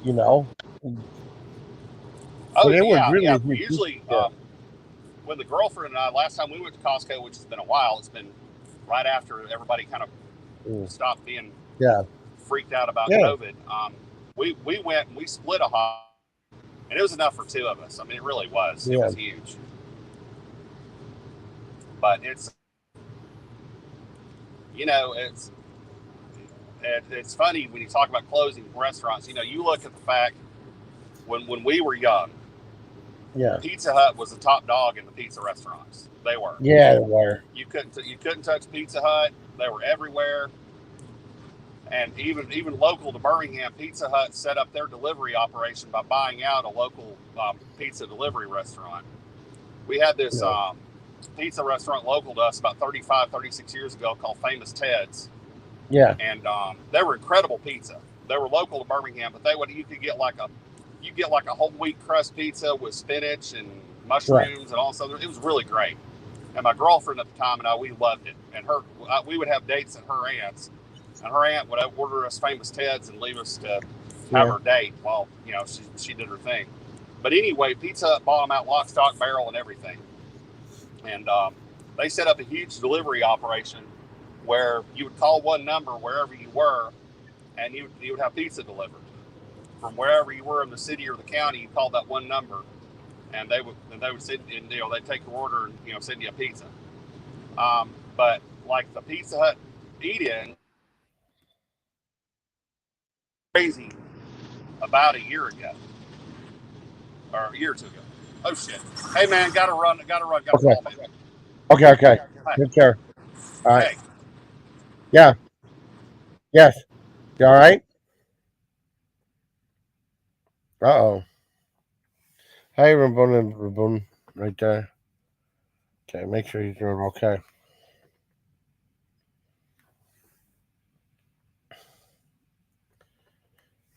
Yeah, good day, people. Yeah, good day to you too, buddy.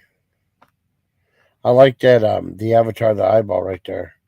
Hope he's okay. I don't know he's dropped off. It's not like something serious happened.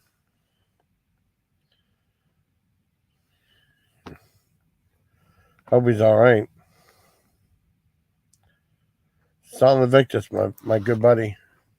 Then he got a call. I mean, it seemed like I was really scary the way he sounded when he left off. Hope everything's okay. Yeah, I've been pretty lucky. I mean, had so far. I mean, I'm doing a early Sunday morning live. Well, it's noon now, but I usually do. Oh, good. Yeah, I know. I know you make good. I have done a live stream early on Sunday morning. I think I don't remember. And I had some people come up. I had Deussolinvictus come up, and I had. Oh no, he's just hopped off now. And I had Gordon come up, and I had Lil B come up, and I had Deussolinvictus come back up. I think whenever Gordon left, Deussolinvictus came back up. I mean, I asked. Well, Gordon was still in the chat, I think, because his internet was wonky or whatever. Had him in a answer Gordon's question. I got to mute real quick. I got to go pee, and I'll probably start wrapping stuff up. Hold on real quick.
All right, I'm back.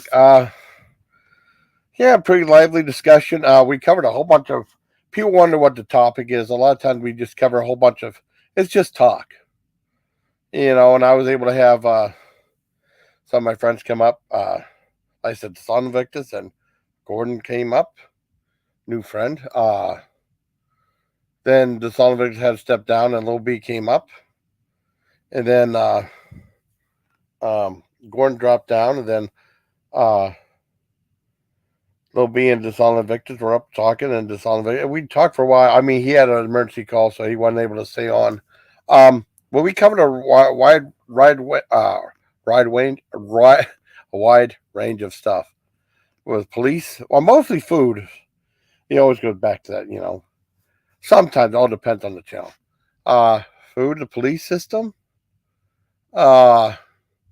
What difference? I mean, just going to Canada. Difference between America and Canada. Politics. And TV show cool like All in the Family and stuff. And Norman Lear, and who sadly passed away. But I want to thank everybody for joining. I want to thank everybody who was in the chat, Mary and Vince, and a whole bunch of other people, Raboon, and also Shawnee Mack. I really do like Wendy's breakfast potato wedges. Now people are saying like they're close to the potato wedges they used to have at KFC that they kind of got rid of. I guess I don't know if they'll bring them back. I regret not getting the potato cakes from Arby's. They were so good. I only got them the one time. I usually just get curly fries, and they got rid of the potato cake. I wish they'd bring those back because I really like those a lot. Next time I'd probably get both that and the potato cake. Maybe I don't know, but I figured I go live. I didn't know how it was going to go, and it went by pretty good. I probably did like live Sunday mornings too. I don't remember, but I just want to thank everybody, and let's see. I'll probably go 306.54. How about that? And I just want to thank everybody. It was really cool be able to talk to you on a Sunday morning. I mean, like a lot of people still weren't around. I think the live was pretty good. I had a lot of good pads, 3 good panel guests come up, and it was a lot of fun talking. And I really enjoyed it. So I'll go on for another minute. Why not? But I mean, I should be hanging out with my sister a little bit. We'll find out what's going on. I'm just happy to be doing this and be doing lives too. It's fun. And I've had lives where I just be me up here just bantering back and forth the chat. That helps. I mean, panel guests are always great. And some people actually don't like when I have panel guests. They like when it's just me talking, but I enjoy I just enjoy BSing too. I mean, sometimes it depends. Some lives are better than others, but I thought this was a really good live stream. So like I said, I want to thank everybody in the chat who took time the other day. I want to thank Deussolinvictus. I want to thank Little B, and I want to thank Gordon Powers, my new buddy Gordon Powers, for joining. It was a fun live stream, and I'm glad I did it. So hope you all had a nice time. Until next time, please take care, my Legion.